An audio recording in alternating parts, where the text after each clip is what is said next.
Let's get started. Now let's get it all in perspective. We did it like that, and now we do it like this.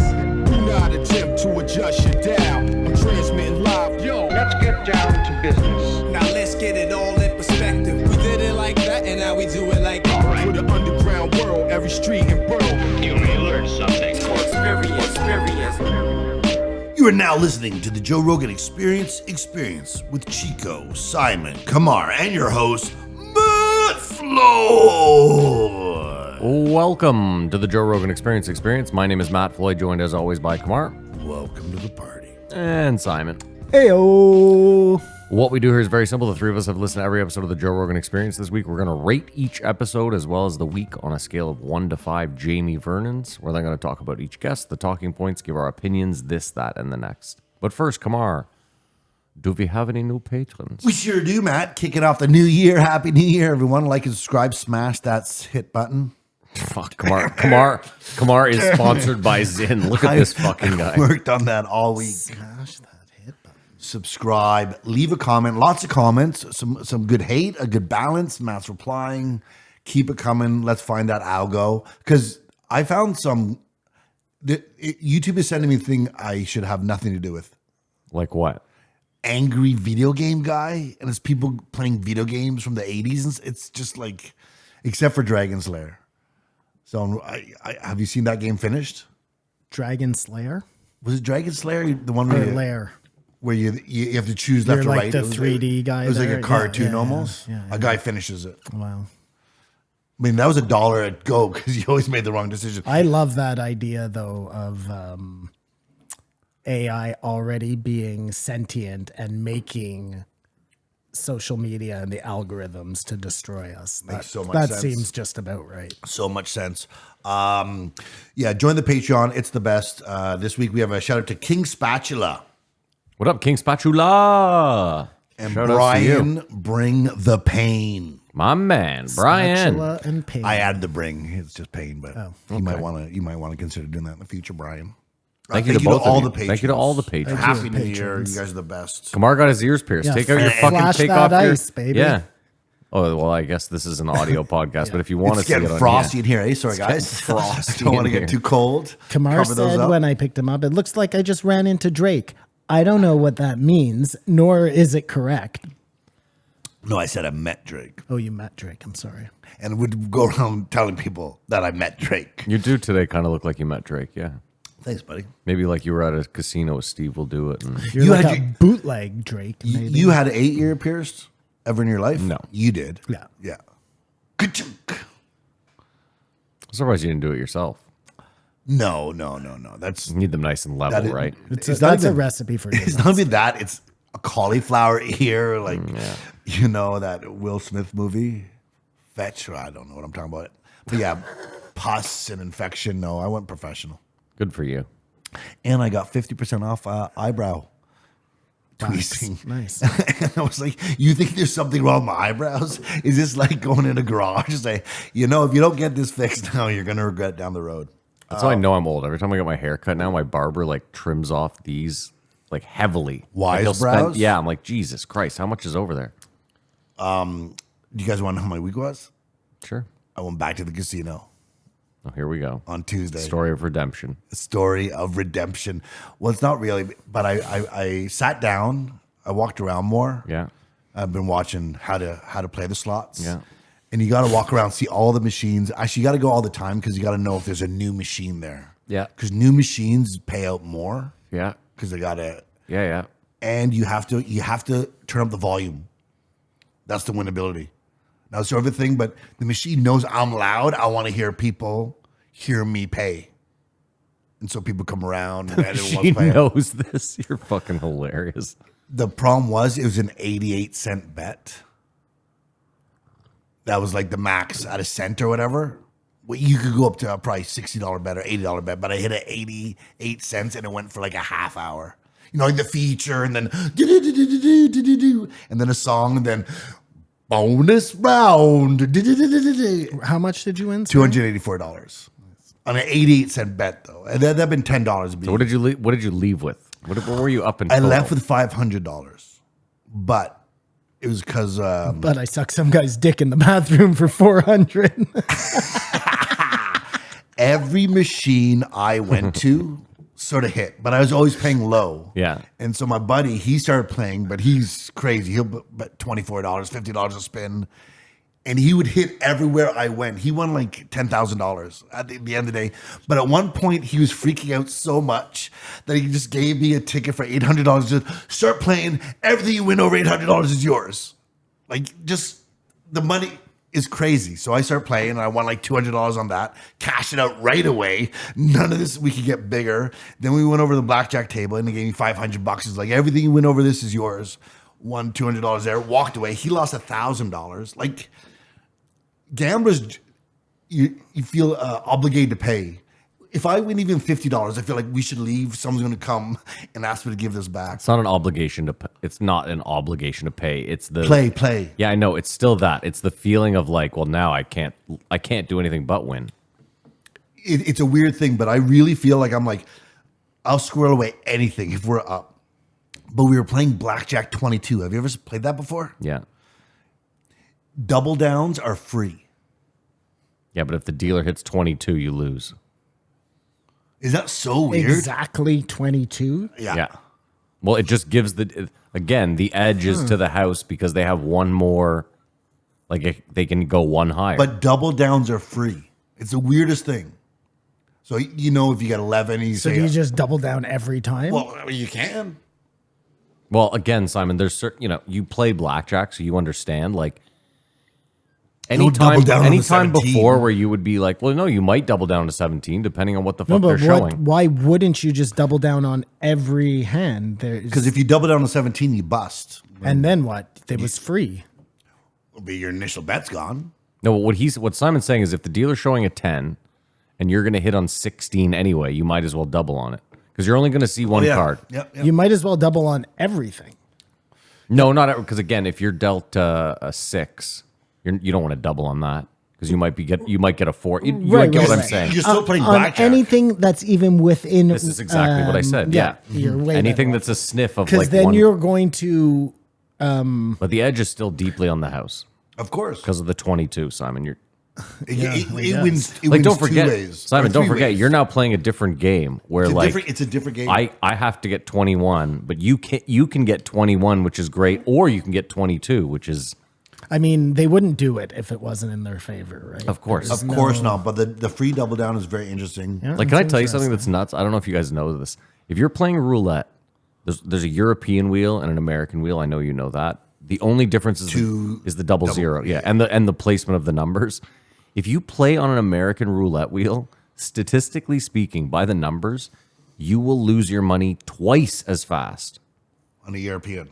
No, on an American wheel. So Why? just Good old the American know-how. dude, just that one extra number in the house's favor skews the whole thing. And again, you lose your money twice as fast. And another thing, have you seen on the roulette table, they have lights under the felt now? No. So whatever the spot wins, it lights up. And red would have won all the there's, Oh, that's so helpful for the dealers. but it's helpful for them, but it's helpful for you to sort of see because the wheel goes around, you're like what, and then when they put that thing down, Dude, it I- all lights up. And Well, before the dealer pays you out. Even if you don't notice that you won, they pay you out. I know, No, but but- you see the table like exactly what won. Simon, one night I watched the dealer, came 17. I watched the dealer drop the thing down and start scraping. There were so many chips on the table. Like it's a Saturday night at the casino. Scrapes all the chips away, and he had put it on 20. Oh no! So like he's sat there scraping So like what did they do? They had to go so to the they got to go to the cameras camera and they redo got to everything? yeah, it's fucking so that table's not doing shit for a half hour, you know what I That's mean? Like brutal. Oh, that reminds me of another thing I forgot it last week. My friend works at the hospital. yeah. And there was this guy got his leg cut off by a saw or Christ. something, a workplace accident. Yeah. Lost a leg, but he had a big tattoo, and he requested No. the skin Oh. to be peeled off the my leg so he could make a fucking- wallet out of it. And A wallet? well, that's what he said, or that's what they said that he said. Dude, that is But fucking they saw the leg in a garbage can on ice. Like they were carrying it through the Bro. operating place. How is this not disgusting you? Wait, I'm borderline. I'm trying to concentrate on. It's that there's all kinds of kinds. But the person was telling me the story that anything like this that happens at a hospital takes 360 days to clear. Well, what are they just going to keep the leg on ice until they They figure keep it out? it in formaldehyde or whatever the fuck they do. But if you had a surgery and you wanted a screw, you could have it, but it would take a year for whatever the system to put it out and return it to you. Is that crazy? Interesting. So this guy's got no leg. He's waiting for the human leather reminder so he can immortalize it. God. Wild stuff, eh? Simon, how was your week? I mean, I'll just pass. I'll pass after that. That's it. You're just gonna pass. I mean, I don't really got anything. I fucking watched some TV, worked, not, it was fucking snowy. Yeah. You know what's the problem, by the way, with the snow? I can think of a million Well, problems. but you're go not going to on. like it. Okay. It's people like you. Really? Well, your little car, Yeah. no all-wheel drive, Yeah. that's the problem out there. You know what I mean? If you're smart enough to stay inside and not go traveling out when it's like this, then you're not the problem, Matt. But like, I'm just saying, those little cars, they don't have the pep. They can't make those decisions because they just can't get through the snow. I'm going to say that. And meanwhile, I'm parked funny in your laneway because Mary told me I couldn't park on the street. And I know I'm stuck because I'm too close to her and I'm not going to have enough anyways. You're gonna be fine. It's going to be a whole I wish we came early. I want to fire up your snowblower so bad. Oh yeah, he was like halfway out the door with your snowblower. I told him to fuck off. I thought- First of all, his stepfather lost his finger in a snowblower. I know, Kamar yeah. would lose he'd have to be asking for his tattoo. I was blowing snow all morning, buddy. Don't you worry about that. It is See, nice. it brought It that is all the nice way and around. lethargic. Like I did all the neighbors this week. It was Feels good, yeah. man. Well, it's just so quick too. Like you almost feel like the power. You're like, It's fuck, this would have taken me an it's hour. not quick today. Today is It would take more than 5 minutes. You won't be doing your neighbors. Simon, I'm telling you though, that whatever. This is a terrible talk. My week was fine. Also, thank you. Or were you going to brag about your snowblower? No, we're just letting the listeners know that There's we're on like- a snowmageddon.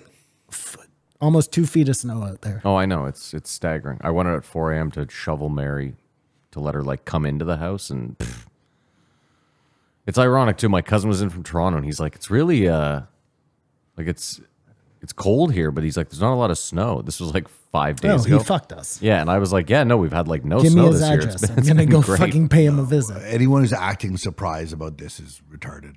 Yeah, it was coming. It had to come. That Eventually. includes the CBC News. One day, my friends. Yeah.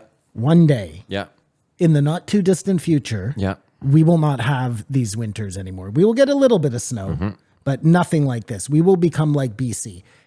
It only takes like a quarter of a degree difference in the Praise world be Allah. temperature. Yeah.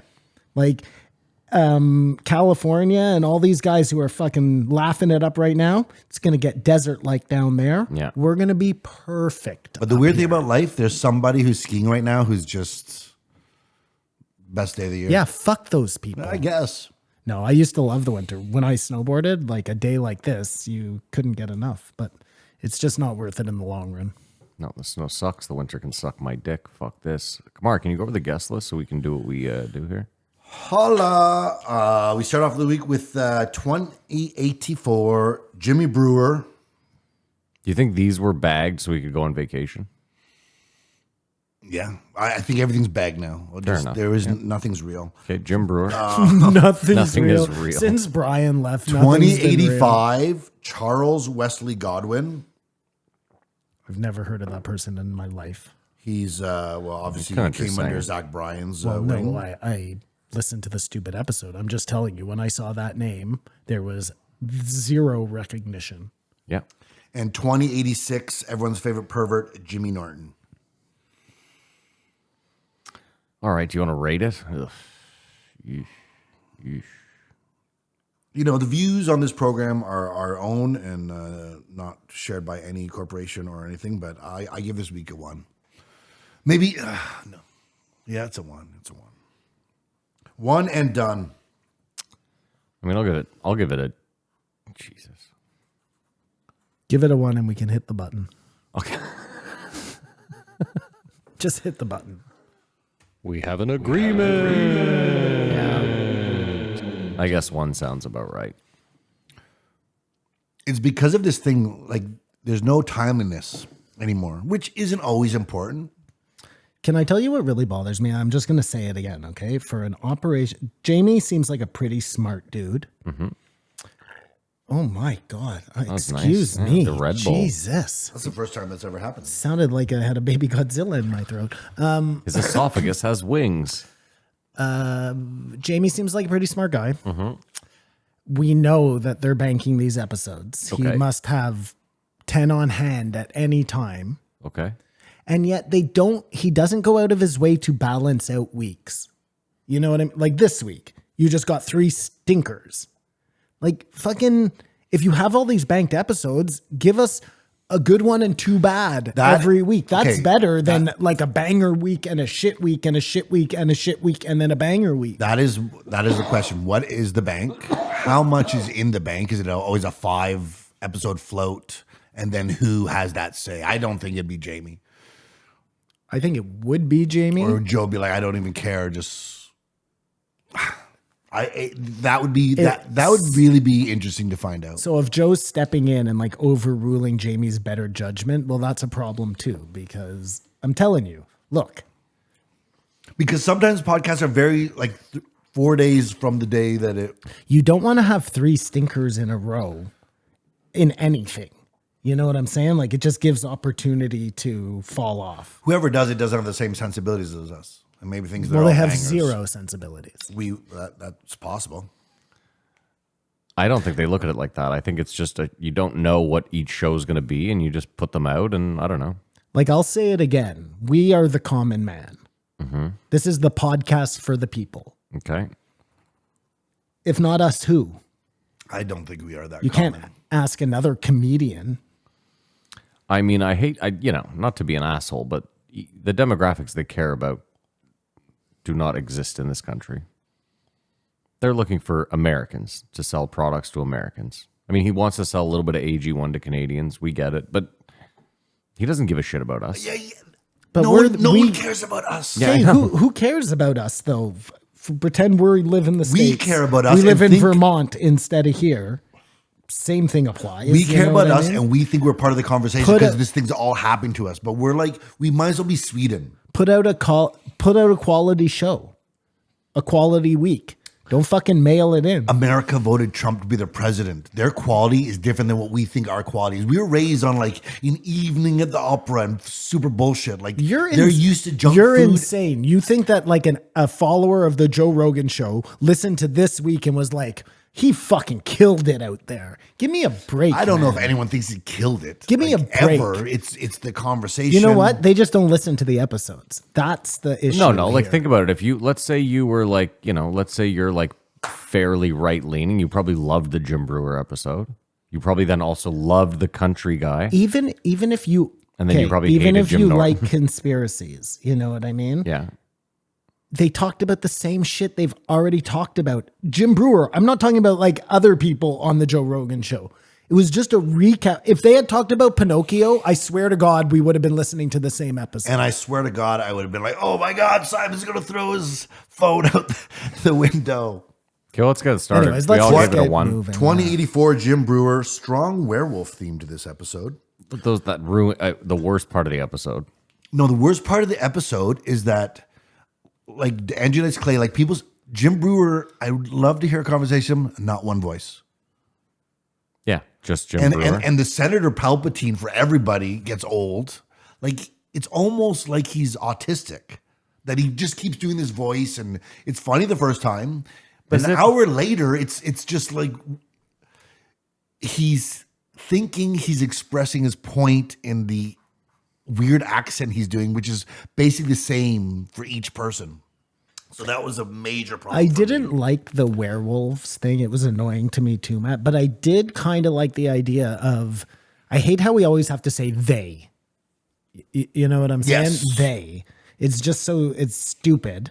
And I would like us all to, werewolves is not it, but I'd like us all to be able to agree on Some sort of name for them. we say the military industrial complex, but I don't think that is That doesn't cut altogether it for true, you. you know? I wish we knew, like, it's the Illuminati, it's the stonemasons, it's the who was the original group that we can blame this on so we can get rid of they. Yeah. I mean, the Masons probably isn't a terrible idea because I think the Masons were derived from the Knights Templar, which when you go back in history and look, they were like a fucking shady ass organization.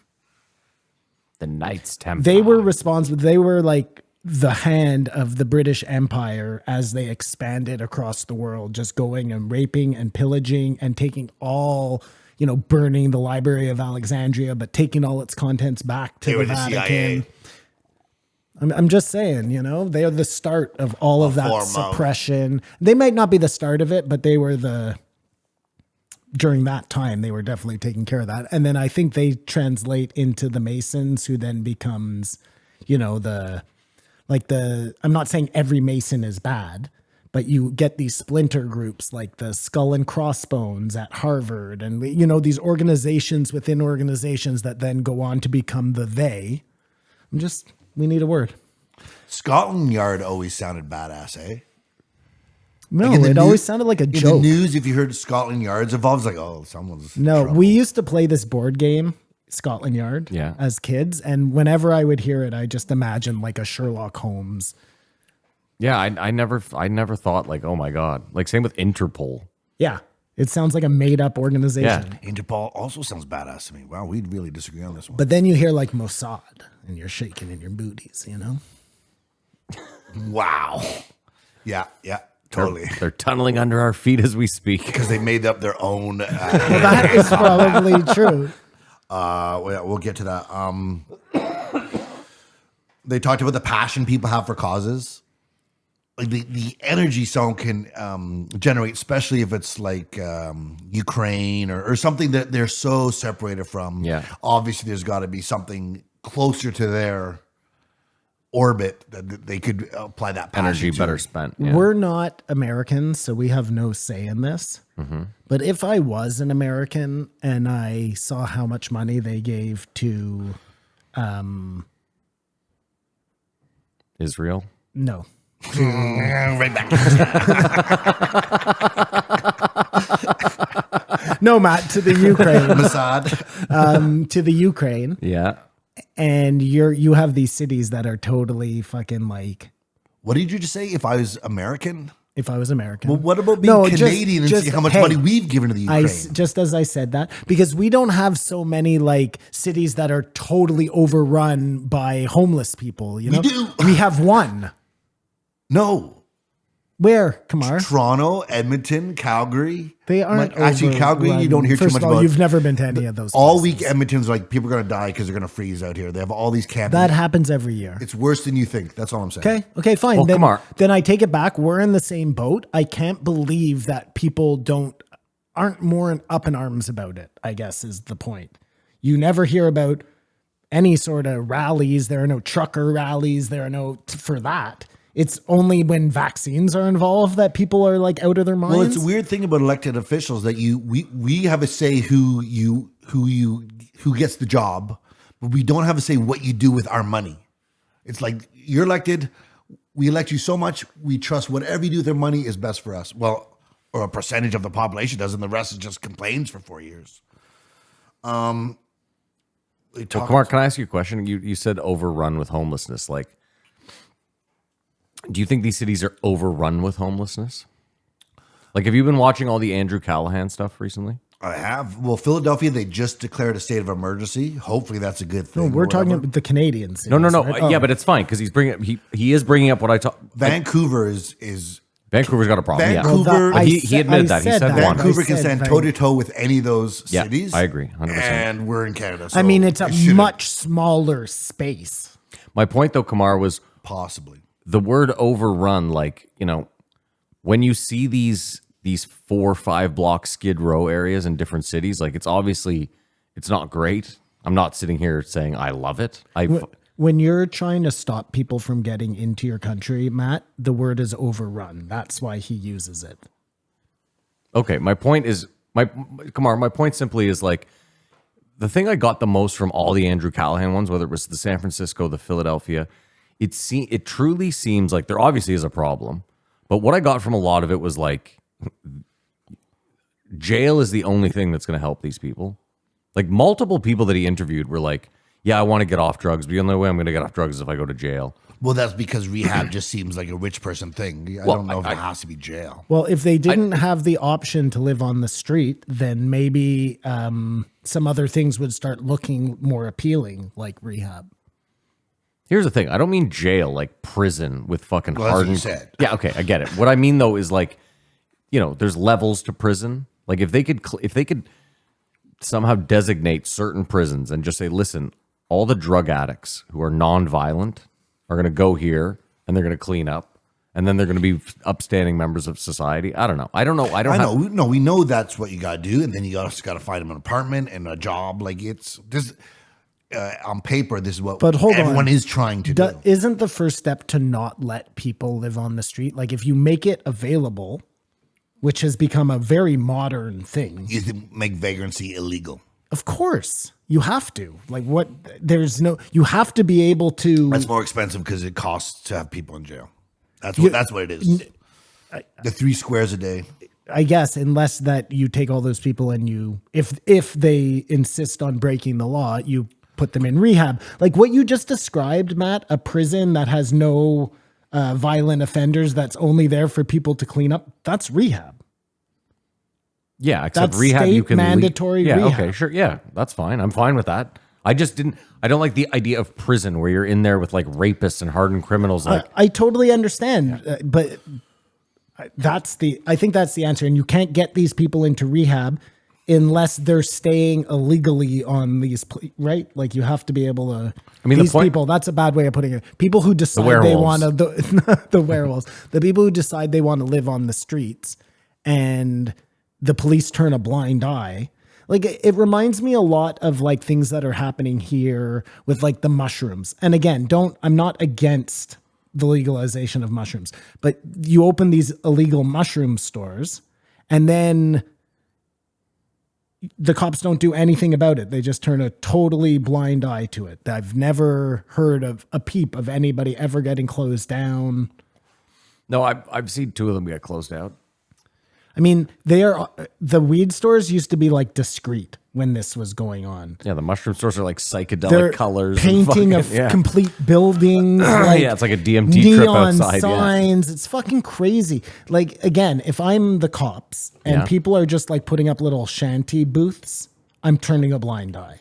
But the second you put out a neon sign, and it's hilarious to me, too, that they all have 19 and older on the outside. I think to blame the cops in this one is a bit harsh. The public clearly is like, listen, It doesn't matter. Laws are laws, man. Yeah, but yes and no. Like, listen, if you get pulled over for speeding, you're going 5 kilometers an hour over the speed limit, and the cop gives you a warning. You're not angry that he didn't uphold the law, right? Okay.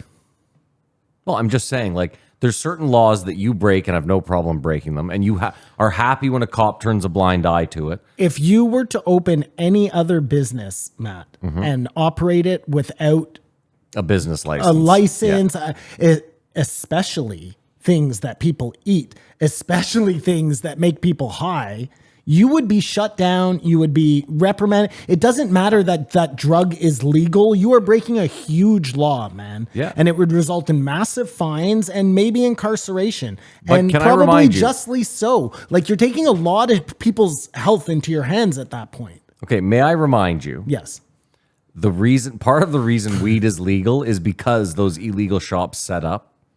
And so it's an unfortunate path to legalization. Mushrooms are already on their way to being legal. I gotta shut this down. I thought it would get to some place, but it's you guys will just go on forever.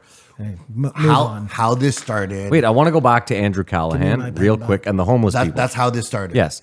My point, Kamar, was like, it does seem like, and I don't want to be conspiratorial about this, it almost seems like sort of planned in the way that like, It is. It's 100% He planned. funded the police. well, it's not even it's more like there's city areas that they've wanted to probably develop for years, And they have a long game where they're like, we don't mind waiting 10 years to lower the property value in wherever the fuck with homeless people everywhere. That could be one motive. Again, you brought that example up because I was saying, do people not only have the right to vote for who leads them, but what their leader spends the money on?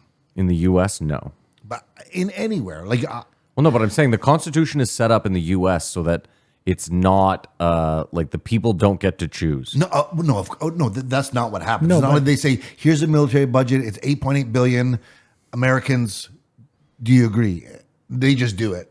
And then people write letters. But saying we want to give $50 billion to Ukraine. Do you agree we can do this? No, it's just the representatives who say they're on behalf of their constituents. Look, Kamar, I told you, I like what Australia does. You get a fucking printout every year with how much you paid in tax. And what it went to. And then there's a giant pie graph that's like, this is where every dollar you gave us, this is where it went. I would like that They even if they couldn't made do it that up. in the United States because you'd only see military the whole time. Well, It would just well, over. no. There'd be the tiniest little strip Schools. of something else. You need a magnifying That'd glass be to good look for at. someone to do. People might actually, for the first time ever, go, wait a minute. Back to Jim Brewer. Well, I can tell you where it's not going to fix potholes. Big pothole problem in the States. No, here I'm saying like our everywhere. money doesn't go to fix potholes. Back to Jim Brewer. They were talking about war and just how we do it. But Joe always talks about 9/11, how that galvanized people's attitudes. Just for a bit, it was, people love the police and the firemen, and everyone was gung ho, like it's us against them, and like what happened. And I think it was the truther movement. And it might have been Michael Moore who did the first 9/11 movie that just threw everything into question. I don't know if you guys remember that, but Wasn't it Loose Change? Wasn't that the Loose first Change? one? Sure, it was one of those. It was the first time this real chasm that's now grown to the divide we see today. And who knows what side was on what?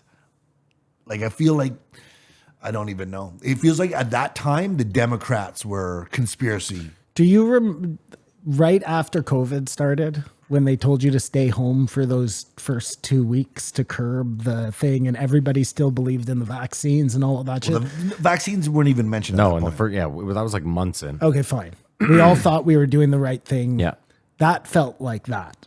Like I imagine 9/11 felt like, For what a I mean? second. For a second. For 2 and then weeks. everybody splintered. On day 13, I was like, fuck this shit. This is bullshit. I mean, once We the know checks started you- coming in, it didn't matter. Kamar ran to work at Amazon, remember? No UPS, but yeah, that changed everything. One, they talked about climate change, the alarmism. One of the things that I don't think is ever put out there, it's just, this is the hottest year in 2 million years, because they're able to do a core sample and find out how hot it was 2 million years ago. Bullshit. We have been trying to do better for the last 20 years. Do better at everything. But have we? Acid rain, I'm sure, catalytic converters, recycling. I'm sure we've been proactive. Recycling is a sham, but okay. Maybe use up more fossil fuels than anything. It seems like we've tried to be greener, more electric cars. Like, what do they want? But I don't. That's the problem, Kamar. The is I- alarmism constantly changes. Like, we're not doing anything at all. The and we're gonna problem die has tomorrow. always been that they've had us, the people, change. Meanwhile, the biggest polluter, we're a tiny little Military. speck on the thing, and everyone else is, they don't make the factories stop polluting the oceans. They don't make the giant companies stop using freight liners. Like, that's just, those are the things that should have gone green. Instead, they put up imaginary towers with windmills on them to make us think we were gathering energy, and giant fields full of solar panels that none of that shit works. Well, part of the problem too is that Kamar, we just half-ass everything. Like Simon brought it up. There's Nordic countries that burn all their garbage and make energy out of it. So like we could be doing all this extra stuff, but instead we're just kind of like, Separate your bottles. yeah. Like we often do these accords. We sign these accords where like these are the goals we Never have. met 'em. That's what I'm saying. And then we don't meet them, and like Simon's saying, then they put it on us where they're like, "Are you recycling? Are you paying your carbon tax?" And it's like, Me, like, dude, Amazon, where's their carbon tax? What are they Matt, paying? If they took the whole world, all of Canada, let's say, Yeah. and had added up the amount of like reduction in pollution that you do because of your sorting your waste and composting and all of that, is probably 1% of Amazon Canada's expenditure in a year. I actually said this. I said this months ago. If you crunch the numbers, we have so many trees and so few people that it's impossible for us to be. Yeah, we are net more than gain- carbon neutral. Yeah. Like our country, first of all, we all live along the border. In fact, I'll double down. Half of our, I don't know if you know this, half of our country lives in the corridor between Windsor and Quebec City. So that little, like on a map, if you just take a little fucking bean, that's half of our country's population right there. The rest of it is just fucking trees. We need That's some more it. coal mines just to balance out. I think it's like Santa Claus. Make sure children come into the world thinking the planet's dying. That's exactly and it. that's the most important thing. Yep, 100%. And then we just keep them coming and coming and coming, and it will never reach a consensus. Look, that we're if doing you're the best we can. If you're a child and all you ever see when you're driving from, your house to the next biggest city is windmills and solar panels, you're going to think that's how our world is lit, how the power comes. I'm telling you, like, if you don't know that gas powers the world, then you think electric cars are the only way to go. It only takes a generation, maybe two. Even then, though, what you're saying is like, listen, Kumar, we grew up in a world where we just throw shit in the river. No, but I remember distinctly at like 7 or 8 watching a movie in class where the kids lived inside. And the end of the movie ends with them getting to go outside in these weird coats. It was totally an environmental save the planet thing. Sure, I'm not saying, my point is very simple. We aren't great. The ocean is full of plastic. I'm saying we are better than we were 50 years ago. Okay. And so that should be a positive. Not if we keep going down this path, we're not great, Matt. But when the oceans are polluted with thousands and millions of tons of plastic, do you think that's people on the beach throwing their garbage into the water? That's you sending your garbage somewhere, and whoever takes that garbage is dumping it in the ocean. Yeah, I'm well aware. That is not us. Like, I know it Yeah, but is it's us. the collective us. Yeah, I know, but it's because they don't process it. Like you were saying, they That's my don't do point. the right Yeah. thing with it. But that's not you and me. That's not the common Joe. I get it. That's how this started. I said recycling is a sham. The whole fucking thing is what he's saying is right. He didn't say it very eloquently, but it's right. never do. My point still remains: is there's nothing wrong with teaching a generation. Listen, you probably shouldn't just dump everything in the river. Like at a bare minimum, I'm not saying you need to teach people that if you drive a gas car, you're a piece of garbage. That's not what I'm saying at all. I'm just saying there are steps we could take as a species. I think we do take those steps. I just don't think we have disagree. to emphasize. Who you think that a new baby comes into the world or goes to school, grade 1, and thinks it's okay to throw things into the water? No, that's like the first thing do you your think it's parents worth teach the money you. to print a do not litter sign? I get it, but Simon, what I'm saying is that somewhere along the line, your moral compass throws you off to where you're the CEO of a company, and they're like, dump it in the river or not, and you're like, dump it in the river. It's going to save $10. Well, I mean, How does that happen? Listen, because you said it. You're like, you and I aren't throwing stuff in the beach or just throwing our shit in the fucking water when we're at the beach. But you then said we as the collective are. So what I'm saying is someone down the line, somewhere, is making the decision saying ship it to Indonesia, let them dump it in the river. So someone is making that collective. That was a kid at one point. And all I'm saying is even if you're taught, hey, don't throw your shit in the fucking river. Okay, so even back to the original point. Sure. Our generation, our parents, Yeah. nobody was throwing anything in the river. That was 2 generations before. Sure, where but like they leaded- willy-nilly just fucking. Yeah, but like leaded we're gasoline. getting better. Like leaded gasoline. You know what I mean? Like that's an example of like they were like, you could see the air in Los Angeles. We should probably take this thing out. It's making people aggressive and crazy Yep. and like Yep. immediately. And again, to Kamar's point, we're getting better. We don't, Sure. we use a different gasoline now. I didn't disagree that we're getting better. My point was just I don't so much have a problem with saying like, hey, we do live here and we shouldn't just fucking treat it like Oh, of course. And they should go back to the give a hoot, don't pollute and stop trying to jam fucking Teslas down our throats.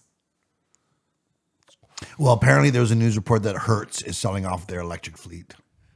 Isn't it ironic though that Joe Rogan drives a Tesla, totes Tesla so hard, but then goes on his show and is like, they want us to give up gas. Can you fucking believe it? But it's like, dude, You're the problem. You just told us your electric car burns every other car off He the said line. he Like, said he made a doomsday vehicle with a huge gas tank. I think a Tesla is just a toy. No. And if you're rich, Joe, you'd have one. Listen, don't let Joe off the hook here. Tesla, Joe is like Zen. as an It's the Zen. idea, It's the same is thing. a fucking joke. Electric cars are a joke. Okay. No, it's a toy. And Joe like a is scooter. propagating them like they're the best thing in the world. If we had more people that people trusted getting up and saying, Elon is a joke, this company is a joke, nobody would want to buy it. You'd be looked like at as a pariah on the street. Look at that dork, he got had. You know what I mean? Like, Yeah, why- But that never happens. Why are you standing up for this fucking douchebag? You have an electric scooter. Why didn't For you get a Joe gas one, and you pussy? Elon. A gas one. I think at the time I couldn't get It one was because just of my cash, license. yeah. I don't think I And they're qualified. more expensive. I was allowed to, And you have to one. pay for gas. He got electricity for free. Oh yeah, he was siphoning it off wherever he could get it. If I had a Tesla outside right now and said, Simon, do you want to go for a spin? You say, no way, I'm not getting that devil machine. You'd take it for a drive. I would never, Set foot in ever one. spend one red I'm not penny. asking you that. I'm not asking you to spend Do a I cent. want a ride in your car? I'd also take a ride in your fucking jet plane. You get What's to your drive point? it. You get to drive Sure, it. fine. Okay, Who then. cares? What does What are that you mean? doing? You shouldn't get it. I'm You not don't- telling anybody to buy them. I The guess. ride free? I'll take it from anyone. Shut up, you fucking idiot. Take you into our tunnels. You see it and that beat way. the I shit don't. out of you.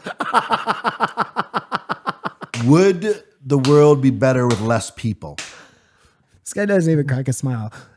Go back to sleep. No. That was the question they asked on What this. was the question? Would the world be better without less people? No one has to suffer or die, but we just...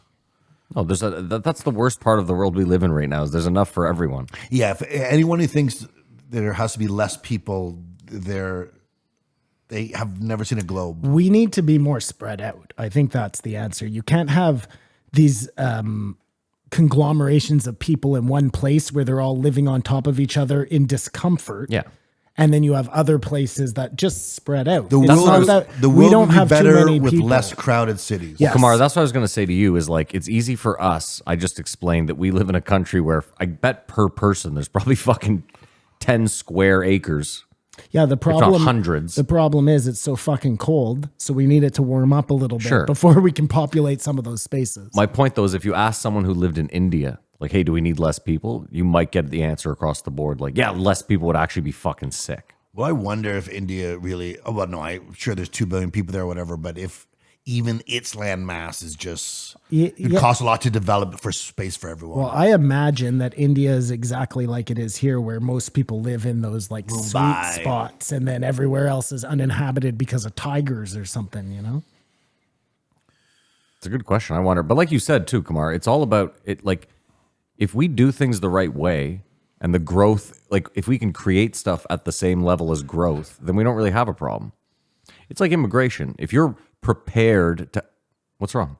Well, no, that's been the big talk right now is that's the problem in Canada is immigration. Well, no, but this is my point is if you are prepared for immigration, as in you say, we have enough housing, we have enough potential jobs, we can bring in X amount of people and it won't be a problem. Now, If you don't, what if you asked those questions and someone came back to you and said, no, we do not? You said, well, we're going to do it anyways because that's a what our problem. government did. Yeah. It's a problem. It's a problem. And it's not the immigrants' fault. It's the government's fault. You know, when you take our globe, Yeah. you like cut it in half and then like third the halves, half of the side we live on is like literally still in the ice age. Yeah. That's why nobody lives up there, right? So Well, people do live up there though. Like no, Yukon I and- know, but you're never going to get these mass conglomerations of people because most people can't live in that kind of. Most people can't afford it either. Well, it'd The be cost of different living if in a lots. remote It would be place, yeah. different if lots of people live there. I don't think so. I don't know. If Alaska was as densely populated as like New York, let's say, you would have the infrastructure to be able to support it. You just don't because not enough people live there, so you don't get enough taxes, I imagine. To No, it's not the taxes. It's like Hawaii is a good example. Like Hawaii has a bunch of people. A lot of people live in Hawaii, but getting things out there is obviously very expensive.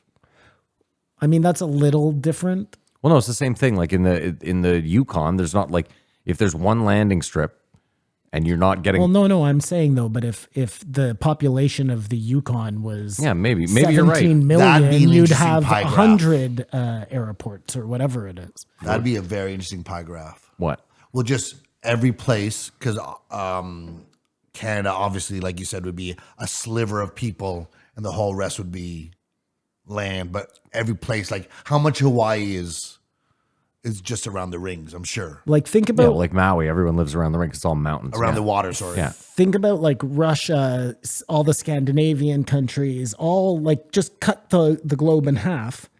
Everything, even Russia, everybody lives on that tiny No, little I don't southern think so. border. Yeah, man. I think they live all around. Russia's very interesting. No, dude, nobody lives up in fucking Siberia. It's like dead man What's land Siberia, up there. though? The whole upper fucking part of Russia. I'm telling you, dude, Russia is like that. The top part of Russia is like living in the Yukon. You know what I'm saying? understand, It's not. It's But not people live in easy. Yakutsk. I Like mean, it's, they do, Matt, yeah. but we're not talking about a lot of people when we're talking about how many people live on the planet. I thought Sochi was up there. Sochi's south. No, man. Sunny and beautiful. I'm telling you, dude, you can't. It's the same. It would be like you going and trying to live anywhere north of fucking Sudbury. I mean, that's a little bit of an overstatement, but someplace where summer never comes.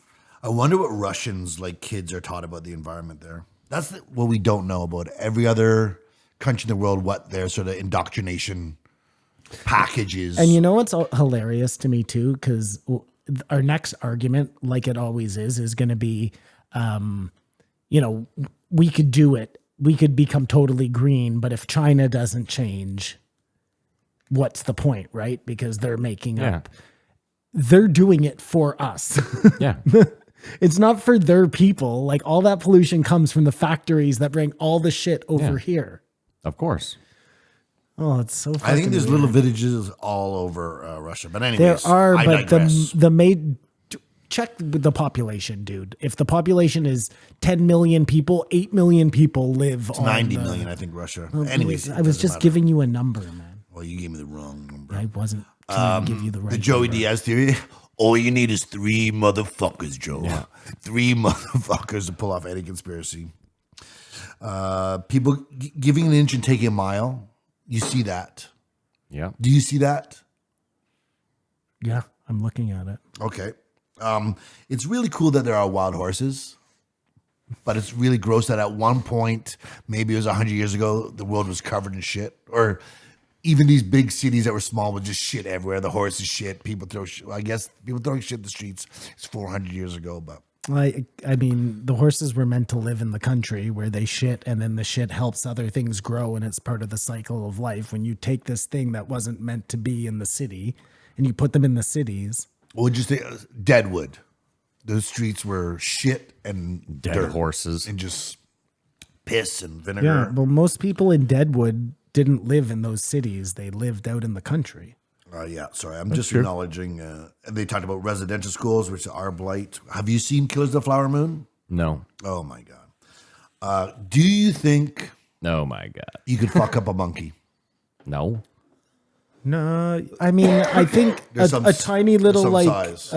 one of those tiny little spider monkeys. I mean, I wouldn't want to fight one, but in a life or death match, I think I could probably kill one of those things. If you get a hold of it, it's the whole Mighty Mouse, what's his name argument. The big podcaster there. Bradley Martin. Bradley Martin. Like, if I get a hold of that monkey, I'm just going to smash it into the earth. And it's not going to be my power that kills the monkey. It's going to be the cement's power, you know? I don't want to fight it. I wouldn't go picking a fight with this thing. Nor do I think I can beat a chimp or a baboon or anything like that. But one of those little monkeys. I love a lot of Simon like overseas, just begging the monkey, like, come on, man, I don't want to do this. I don't want this. Dude, I try and avoid fights at all costs, you know? I will try and talk my way out of any fight with a monkey. hilarious. But if it comes down to it. It's a weird thing that Bradley Martin thinks that I'm just so strong, it doesn't matter what you do, I will beat you. No, that's not what Bradley's saying. Bradley is saying, if you get my back, I'm fucked. But if before you can do that, I can just grab a hold of you, I am so strong that I will pick you up and slam you into the cement. And again, I'm not using my fist to break your face. I'm using the ground to break your face. But that guy could, as he's getting picked up, just chop him in the throat. Hey, a lot of things. Snap A his lot of pharynx. things could happen. Snap is what? Pharynx, larynx. Larynx. Shove his nose in his His pharynx. I just think he thinks I am so strong, I am virtually invincible. I mean, listen, Kamar, I mean- if you're sitting there and you're like comfortably lifting 350 pounds, let's just say, and I walk up to you, a 150-pound man, I could see why you would be like, I would have no problem moving you from point A to point B. I do this all the time. And if I wanted to put you in the earth. Yeah, no, it's And in Bradley's defense, Yeah. I don't like him, Mm-hmm. but he is saying in a street fight. So again, that He has could the be, advantage. that could be in a bar where you're backed up against a stool, and you know, then Sugar Sean, no matter how good you are, all I have to do if I'm that big is get hands on you. and all Yeah, I my have to do problem- is shove a bottle in your throat. My Okay, problem. well, come on. If- Now if we're it- talking if it's a- crazy if it's a- talk. no, we're like- not. If it's a street fight, it's Well, just. at that point, Bradley Martin could pick up a stool and smash you to death with it. But could he? Like, does he have the range of motion? This is crazy. It is crazy. Your My- argument is crazy. I think I could beat up the monkey to a certain size. My problem too, though, is Bradley Martin then asked Nate Diaz. I was like, listen, I'm fine with you asking two like really small dudes, but like now you're asking Nate Diaz if you think he could take you in a.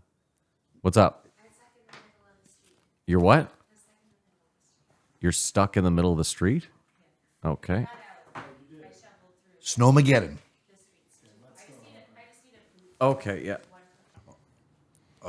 Residential schools, monkeys. Joe says he would make sure the monkey didn't grab his dick. And I was like, are you fighting it naked? No, but it would try and bite through your pants to get your dick. Like, are you wearing a jock strap? That's a whole different I think thing. at that point, that's why I crush its neck. But maybe it's such a piece of like Well, no, I think wood. I think Joe I think knows too. instinctual. Sorry, go ahead. No, I was just gonna say he must know in his heart of hearts that the monkey would be sizing him up ahead of time, and that the monkey would know he's such an alpha, and that monkey would be like, all monkeys around would be like, this is the head human. Go for the dick. No choice. I think to kind of what Matt's saying, these monkeys are instinctually. That's what they do. They go for your eyes, and they go for your eyes, so you can't fight them, and they go for your dick, so you can't repopulate. That's how they want to fuck. It's their up MO. your- It's short That's game, long their game, all in MO. one. With Joe, it might be different. I don't know if you guys saw the clip of Shane talking about Joe's dick, but he said it's huge. Yeah, I'm a small person. I was just about to say, like, He said it was in his face okay, easy, Kevin Hart. because he was in the cold plunge tub. Yeah. And Joe was standing beside him telling him not to be a pussy. And he had just gotten out of the cold plunge tub. So even coming out of the cold water, it was still in his face. Yeah, that sounds like a joke to me. Okay, why don't you watch the clip and you'll see it wasn't a fucking joke. I mean, Simon, shall. you know if you're having the boys over to cold plunge, you're fluffing yourself big time before you get in that I'm cold jerking plunge. off in there to stay warm. Yeah. Oh, dude. yeah, for sure. That seems like the play to me. Note to listeners, don't use Simon's cold plunge. And just Don't use my comes the shower clothes, or shit. my toilet. Okay, but you fight the monkey. Would you rather fight a monkey or a dog? Again, What I think, kind of dog? But it's the same thing with the monkeys. Like we're And what doing kind this. of Same monkey? size, same size dog, same size monkey. I think I would want to fight a dog. Monkeys just being able to get like onto your head without, you know what I'm saying, and grab your eyes and I don't know. Their hands and feet are no threat, really. Who, the dog? The monkey, and same with the dog. Well, a lot of Your monkeys. jujitsu's going to have- work better on a dog. Like if you can get a dog in a fucking I'd rather proportionally, I'd rather fight a dog than a monkey. And If you're giving me the same size dog and the same size monkey, I'm picking the if dog both every day. bit off your dick, you'd be fucked. Yeah, I mean, look, you're Agreed. probably not walking out of either of those fights unmaimed. Yeah, like I don't think you eat. Like again, do you want to fight a vicious dog, like a fucking trained pit bull killer? No, you absolutely that thing's gonna go right for your No, neck. and you also don't want to fight a chimp. So No, again, exactly, yeah. proportionally, I'll take the dog. Then they just talked about if the CIA produced music, which is the farthest fetched thing, because we do feel, I mean, up until now, the AI, that it's just a synergy of three people with the right upbringing. Think about a song, put it out, and it just resonates with a group of people. Don't you have a button? What for agreement? Oh no, I don't have the winds of change button. Like, do we need to go any further than that? It doesn't have to take. And first of all, it doesn't mean that every rock and roll act was made by the CIA, but just look at the Scorpions. There's a fucking shitty fucking band with one song that changes the world. They're not a shitty band. And the guy can barely speak English, and he wrote this fucking This poem for the ages, like Kamar. We live in a world now where, like, if some kid from, like, I don't know, name a country you've never heard of, some kid in Eswatini could use ChatGPT to write the most beautiful song in English. You know what I mean? Because again, it's translating it perfectly. We would never know. Well, I'm sorry, go ahead. No, he could use AI to create the song, to produce the song. And it's so easy now for whoever you want, the werewolves, whoever you want to call them, to just use AI to fake a hit song. Like half of these people who become famous probably aren't even real people. They're like, what do you call the characters in video games? Oh, NPCs. NPCs, just with zero backstory. Like this next guest that was on. Like, I'm just a football player who one day decides to be a musician and I become the most popular thing in the world. Like, that's crazy, man. I mean, live shows, I guess they could use a hologram, but like, it's so funny you mentioned that. MF Doom, for example, before he died, he famously, because he wore a mask and no one really knew what he looked like, he would send random people to do his shows. Well, that's brilliant. A lot of them do that. Remember too that a lot of them. Well, do I that. saw a thing about Marshmallow. That's like, it's a group of guys. Gotcha. a lot of these live shows, they're live, meaning there's a person there. That person could be just about anyone from that distance away. And are they singing? Probably not. Well, Like, look at Britney Spears. Look at they don't sing at their concerts. They're lip syncing. So the whole thing that's the perfect fucking cover. Oh, they can't be an NPC because I saw them in concert. Or did you? That's one of the weirdest things, eh? A DJ can just play Yeah. an hour set. Like, actually press play and just go like this, act like they're doing stuff, and no one would be the wiser. At least- Playing other people's music. Kamar, there's a famous photo of, I think it's Or they play their own music. I think it's Justice, and they're playing a live set, and nothing is plugged into the mixer. So, like, in the photo, they're like, you can see it rocking a real party in a show, and there's just nothing plugged into the thing that matters. So they're just clearly just playing. I mean, I also heard a guy talking, and he was like, listen, DJ sets are like planned out to the point where, yeah, I pretty much am just playing you a mix. But he's like, I've done all the stuff beforehand to set it up where, like, it is a thing. No, but the whole thing is doing it live. Like, there's nothing better than watching a guy with two turntables and records do like rap. Yeah. That's really good. Like, Yeah. sneaking the song in. Yeah. And now you could do that and take a year to do that hour versus the person who just gets up and does it. Yeah. Which I think, I don't know what episode I was going to bring this up, but I think that with this AI thing, never knowing what is real, there will be a huge market for real stuff. Like grainy video or just video that you can tell is real versus too produced. I don't know how you would ever tell once it becomes good enough to fake the original. No, I just think watching Steve will do it, throw his life away in the casino. Like, you knew it was real. There's no way this was made up. I get what he's saying, though. Like, Simon, if you think about it, sorry, come on, real quick. we have all this technology with cameras and video equipment. Skateboarding is a huge industry, and they still choose to use this shitty VX1000 camera. You just know it's real. And because they all go for this like 90s nostalgia look. Like, even though, like, you know, I showed you that birdhouse video where they're using drones and they're using the best cameras ever, and it looks incredible. You're like, this looks fucking stunning. But then every other company is like, nah. We're using this like 90s. I'm all I'm saying, Matt, is once the AI is good enough to make a Bruce Willis that you don't know, a Bruce Willis that you don't know is a Bruce Willis, just as an example, Yeah. that AI will also be good enough to make a skate video that looks like the 90s that you can't probably tell right. the I difference. don't know. Stop shaking your head, man. Just the way 100%. the way guys fall. Guys fall a certain way. Like if you're a good skateboarder, you know how to fall, and They're taking it from real falls. it's so remarkable though. When guys fall and just the way boards go, it'd be so hard. You know what's happening with AI and it happening so quickly with this chat GPT? It's taking the uncanny valley and it's blurring it so much that it doesn't even exist anymore. Meaning that you're not expecting like people who had it both ways had a threshold where once you stepped over that line, we were like, no, that's not real. That line doesn't exist anymore because the next generation and the generation after that it just merged. Do you understand what I'm saying? No, Kind of, yeah. I don't. They have no line anymore. There is no uncanny valley for them. The werewolves? Because the kids of tomorrow, because they What you're saying is technology moves so fast that there's no longer like an adaptation period where you're like, oh, I can see it progressing and getting better. Is that what you're saying? Like with video games, we watched it every year get incrementally slightly better. And then 40 years later, it's like, man, video games are really... if you grew up and your entertainment was video games and watching other people play video games and all of that stuff, then when they make an Android that looks like your video game, you'll believe it.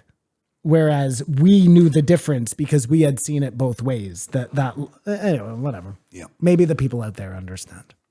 You guys aren't. I said I was You're there. lower than the comment. I think you're on a higher level than us. Well, and it's just like higher plane. We needed Neil deGrasse Tyson. Sometimes my thoughts Mikatu Mikabaku to break are down it for. so You're going quantum on us. complex that my mouth can't. Sure. I need like a processor, a higher grade processor. It's true, yeah. To process the ideas that are being streamed into my head. Have you guys seen Half Baked? Yes. Jim Brewer was in Half Baked. Yes, he was. It's the JREE movie game. The time has come again. For Matt and Simon to rack their brains to guess the budget in the box office. We all know they won't guess the year, and the Patreons are the real winners here at the JREE movie game. Come on, take it away, baby. It's the movie game where Matt and Simon go head to head to find out what year a movie came out, how much it made at the box office, and how much it cost to make. Not in that order. This week we're doing Half Baked, starring Jim Brewer, written by Dave Chappelle and Neil Brennan. Okay. There's just no way we haven't done this. I'm right? sorry. We've 100% done this, but just going back to the uncanny valley,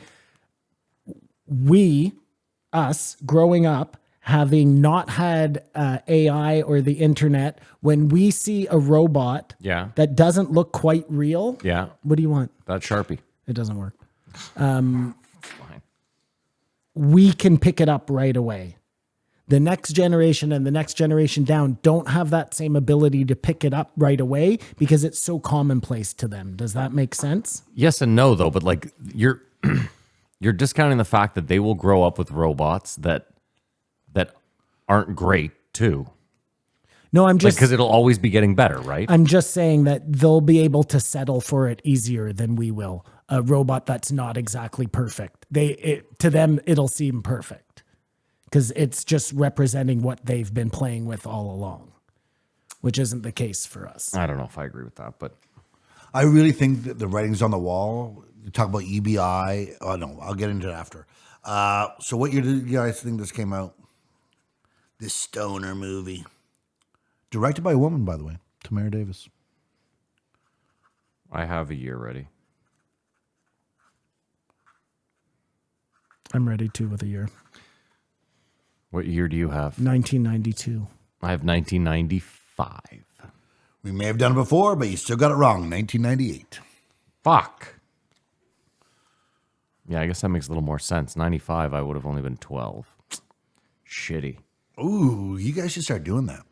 That's how I do it. I say I was 15 years Yeah, old that's when usually- that came out, yeah. and then I do the math. But I guess I was like 19 years old when it came out. I'm ready, Simon. This is a tough one. This is a real tough one. I want to go back and see if I have the answers myself. I already wrote mine down. How Don't much worry. you're going to give Dave Okay, Chappelle to make a movie I'm in ready to. 1998? I said it cost $3 million to make, and it made 25. I said 6.5 and it made 24.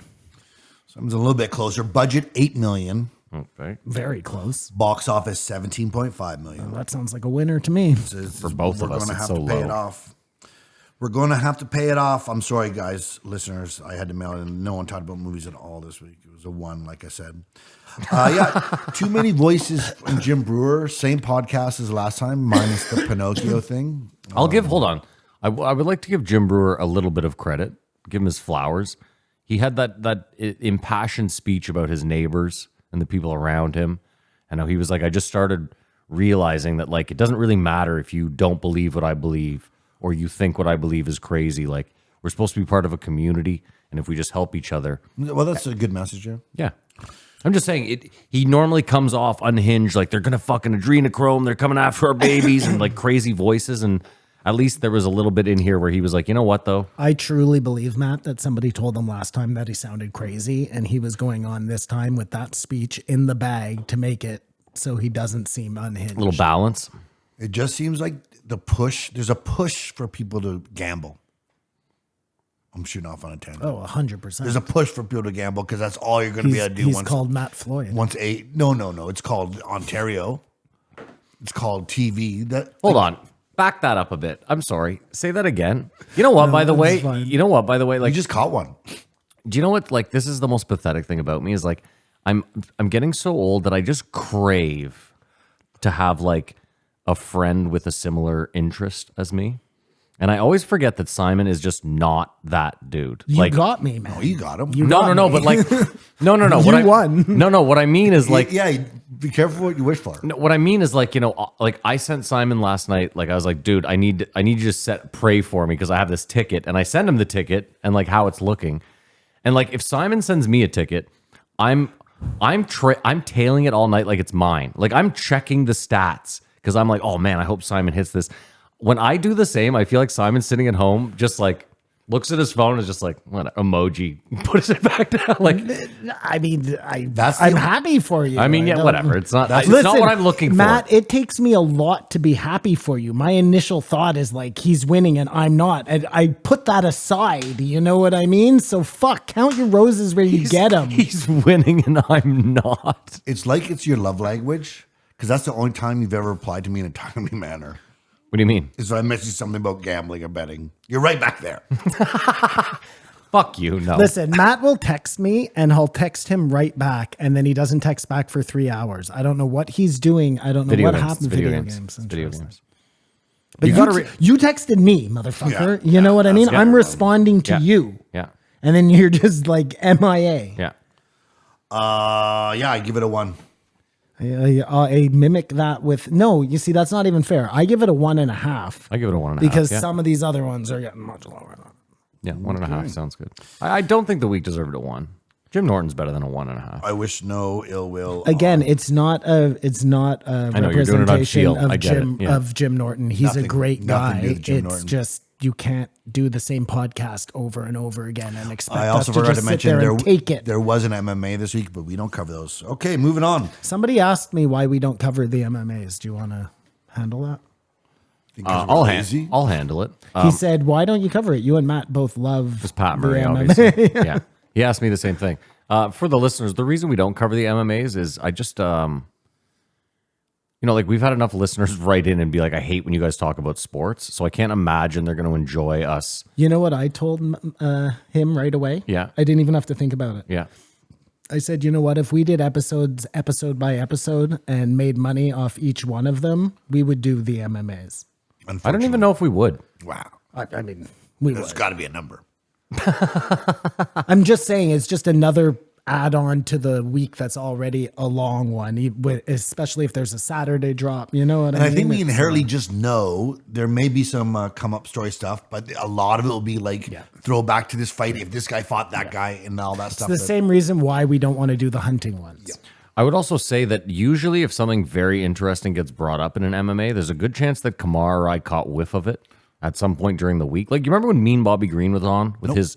It's me who catches a whiff of it. Sorry, not you. him, but Do you remember when? was like, Do you remember when "What are me you and talking Bobby about?" Green was on, and his buddy told the The prison, prison story? story, yep. We brought that up because that was very interesting. We didn't need to go over the whole episode, but we did touch on no, fair enough. And we've seen there have been episodes where fighters have gone on, but it's been a regular episode. Yeah, that's true. I think it's more just like there's a million fight podcasts out there, and they're more knowledgeable than us. So if you really wanted to listen to a fight podcast, I would go listen to someone who's Oh smart. my God. Did you see that when someone said to Schaub that Cat Williams was talking about him? I was like, oh no. Cat Williams isn't talking about me. I don't go on the episode because I'm funny. It's my insight on fights. That's what My son, though, he's there for. my son is like a UFC idiot savant. It's fucking crazy. I know. He'll call me the night of the fights and be like, yeah, this will be a good fight, but I think he'll probably get knocked out in the first. I don't know why you're not making one of those. I will be. Yeah, okay. I just realized, I just thought he was an idiot, but I just realized savant. recently that he has the savant in him. So Beautiful, I'll be, man. I'll Share be the pics. tailing those. Share the pics. Not with you, friend. So I mean, you know what you should do if you really I said think good day. I said good day. if you really think he's an idiot savant, Yeah. you should make like I know this is going to be difficult. They're called round robins. So what it is you would pick like 7 or 8 UFC fights, okay? And you would do like the winner in the round, which is going to pay out huge. But because there's 8 of them, you're probably not going to hit all 8. So you would bet $1 on all outcomes. It's called a round robin. Okay. So if you hit 4, you still get paid out. Interesting. But it costs you pay for every single iteration. It's like when you box something in horse betting. Have you ever bet on horses? No. This is not gambling. Okay, Yes. fine, whatever. Yeah. Well, not no, we're getting almost paid for listen. this. We got a FanDuel offer this week, Oh, and I was amazing. fucking ecstatic. do I was this. like, dude, I'll do a Let's whole episode. do this. The best is in the email. It's like, Not only am I a member, Yeah, I'm a victim. I'm the president. Kamar, honestly, they sent me an email, and it was like, do you sports gamble? Do you watch sports? Does this like apply? And I was like, oh, dude. McNulty. Yeah, I just sent them The a profile. I just sent them a photo of my erect penis. I was like, we're in. That's like, I won't be reading this read off the cards. Yeah, I'm also like, they don't even have to pay us. You can just put something in our account. Fuck. The flowers I'll give you is I would think like as gambling is getting so popular. If I was you, I'd be like, I've been here before. Like, you know, when a band gets discovered. Yeah. But you're not. You're embracing everyone. Welcome to the debauchery. 2085, Charles Wesley Godwin. He just wants friends he can talk to it about. I think we're taking a break, are we not? No, we'll do this one. We were not going to give him too much time, are we? This was a pretty. No, I would give him 1 minute if I had the druthers. This guy really felt like this is one of those rare episodes where I felt like this guy felt the pressure of being there. Yeah, he didn't know why he was there. Yeah, it really felt like He didn't get it. It really felt like he felt nervous talking to Joe. And I get it. I'm not trying to shit on the guy at all. Like, it's got to be nervous. I don't want to say men are better than women, but We are. We look at this guy. So this guy is the low. He's above, say, Oliver, Yeah. but below Zach Bryan, Luke Combs, all of which have been on the show. The one thing they have in common is they all are like, well, I wasn't really into it. That I just played some songs for 2 years and I was selling out. And then back to Susan Santos, been grinding for 15 years. Can't even get a top 50. All she wants to do is be a musician her whole life. Well, she is. No, I know, but Yeah. this guy like decided, I don't think I'm going to play football today. I'm just going to practice my songs. Next thing you know, They're touring, but he mentioned that it sounds like the werewolves had something to do with it. he was opening for Zach Bryan, which leads into Oh, she's so hot. what man. they say about, Chicken fry. well, again, tell me something I don't know.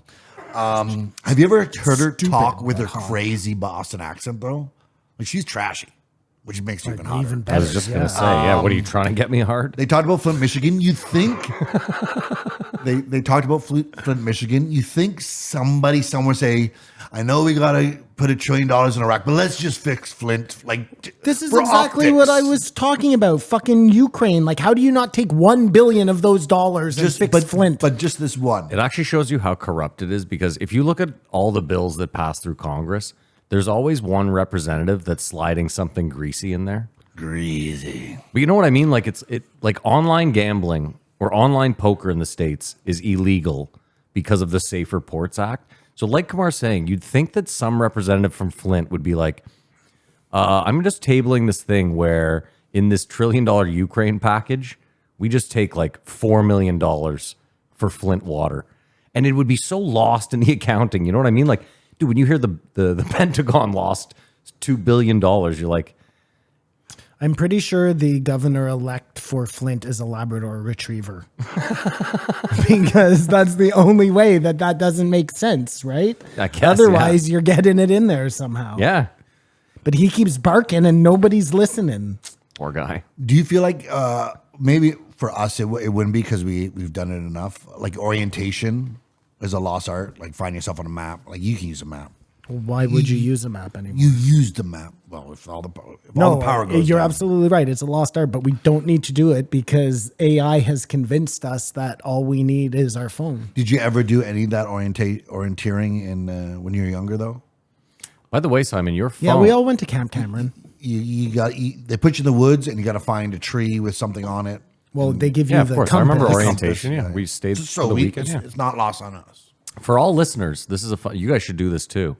If you have Google Maps on your phone, you can save a map. And that means that when your phone goes offline, should your phone go offline, you can still use GPS on that If saved you have map. power. If your phone goes offline, you're not going to have power either, so your phone is going to be useless. The best way to do Why it would is you to not have buy- power? You can buy solar chargers that like work with your phone. So That's worst very case, interesting. You could always worst case have scenario, you could always have a We GPS don't have on those, your but phone. we If should. the apocalypse comes, Yeah. you will be better off with a paper map than you will be with this thing that requires power that you may or may not have. You will have your eyes, hopefully. If you don't, you're probably dead already, you know? I'm just saying, Simon, if you had your phone and you had an encyclopedia app on it that did not require the internet, right? So it just, Yeah. and I'm just saying at the bare minimum, you could have a solar charger so that you could occasionally use this. You could have encyclopedia and a GPS in your pocket. You know Worst what? case. It doesn't hurt to download it, Matt. But all I'm if saying. you're really worried about the apocalypse, I suggest you go out and buy some paper maps. Even then, if you're traveling, this is a good tip. If you save the map of the city you're going to, you don't have to use data. You can just fucking listen. I'm trying to help the world here. But you can't use MapQuest or, GPS, yes, you can. well, you have to be online for that. No, you do not. Well, what are you talking about? I'm 100%. You can go on airplane mode. You can save the map of Ottawa, and on airplane mode, it will still GPS direct you. Turn left here. Really? Turn right there. Yeah. All right, interesting. Which shows you that even when you think your phone is not tracking you, it is 100% always online. I did not know that. There you Now, go. now our listeners know that too. I'll just let it go. The museum is a place to showcase The muse. stuff that the muse made. Makes sense. Literally. Very Makes sense. interesting. That idea of the muse and back in the day, it being an actual kind of entity is an interesting idea. Like maybe the muse is just an alien that we've given a different name to. Comes to you in your sleep, abducts you, takes you away, you come back with an idea, you make a quantum formula that changes the world. Chef's kiss. Maybe it was just a guy named Muse who raped people in their sleep, and then the next day they were very like Just whispered in their ear. yeah, sweet nothings. Yeah. Charles Wesley Paint the Goodwin Mona Lisa. was the son of a coal miner, and he talked about the trials and tribulations of mining. He said there was a mine that's like 1,000 hectares underground. There's got to be a The bunch. Jews made it. There's got to be a bunch of. Well, there's got to be a bunch of these though There's thousands. Are you around the fucking world. nuts? Around the Huge, world. Open. No. Open pit is different. Like they just go bore in, but That's a quarry. quarry. Well, they call them open pit mines. Okay. But these could be places for cities. I don't know if they backfill them with cement after they take everything out, but there's massive caverns and subway stations. It just got me thinking. Even I was on the O train, I think, when I was listening to this. Well, you know that place in Turkey, Go back later. Darien Teki or whatever it's called. It's a whole underground city. They had like places for cattle. Yeah. You're talking about 1,000 years ago or 10,000 years ago, whatever. I'm talking about today. These exist. That would put all those to shame, maybe. Well, Kamar, if dinosaurs made the subways, there are fucking They have to be tunnels big enough. everywhere, you know? No, I'm just saying. I'm agreeing with you. There are tunnels everywhere. Almost like we are creating a Middle Earth. It's almost like we are creating a Middle Earth. Illegal immigration. Did you see the Callahan one on illegal immigration? I haven't watched it yet, no. It's just he's just going to the border. But it's so crazy how like all the problems I talked about last week are from big cartel. But no one mentions them. Like he was talking to one Mexican person and he's like, why are you leaving? He's like, well, the new, I shouldn't have to say, one of these cartel gangs, you're afraid to talk about them, governs the city.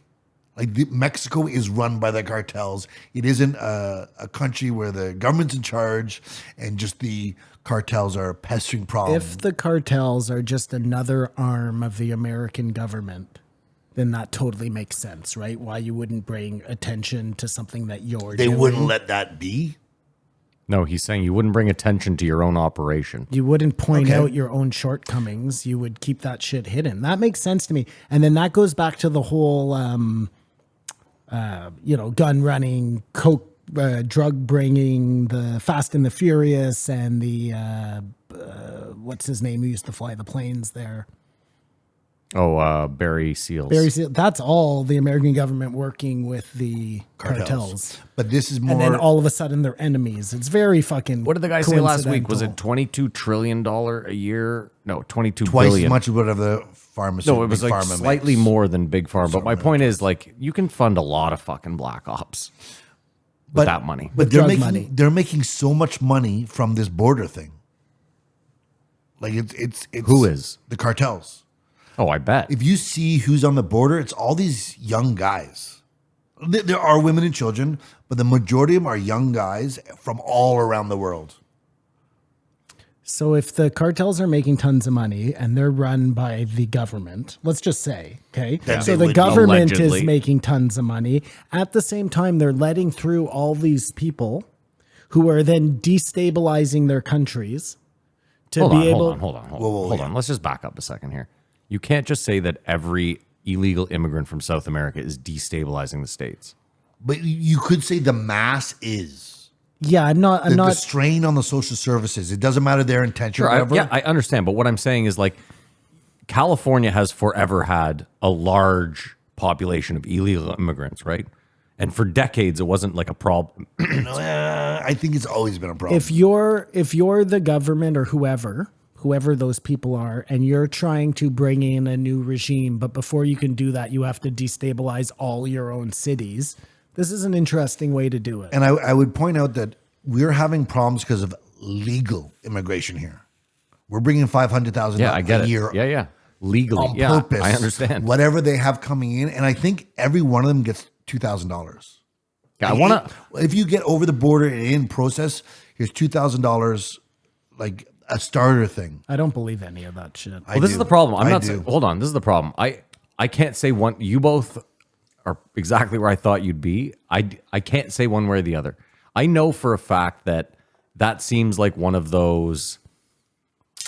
You know how like the media or someone would run with a story, like they heard it happen to one person, like there'd be one extenuating circumstance where this guy, for whatever reason, ended up getting $2,000, and then they ran with that story. I know Joe had the story of the one guy who's come over and got $8,000. Like, the problem is we don't know anymore, Kamar. We can't trust anything. But right? I think one shoe bomber and we all take off our shoes. I think we look at America as a faction of America so against socialism, and they do not realize that they're way more socialist than they think. And I I find it hard to believe that these people are being bused to New York City, unless they have money. They're all short up the border and they have 1,000, whatever it takes to give yourself a chance to get started in America. I can't believe these people are showing up with nothing and just making a go of it. That's really crazy, right? Well, like think about it like this. Let me ask you a question. If you right now went to Morocco and I just dropped you off with nothing and gave you 2,000 of their local dollars, like the equivalent of $2,000, do you think you could just start a life there? No, I do not. No, but at the same time, just in defense, if you're coming from like a war-torn country, Yeah. you're living the worst life possible. Yeah. This is like paradise to you. You get $2,000 and course. you're living in a place where nobody's trying to shoot you every day. Yeah, like I'm with you. That's fucking paradise. But all that has got, like, the bill has got to come to somebody. And it's a lot of money.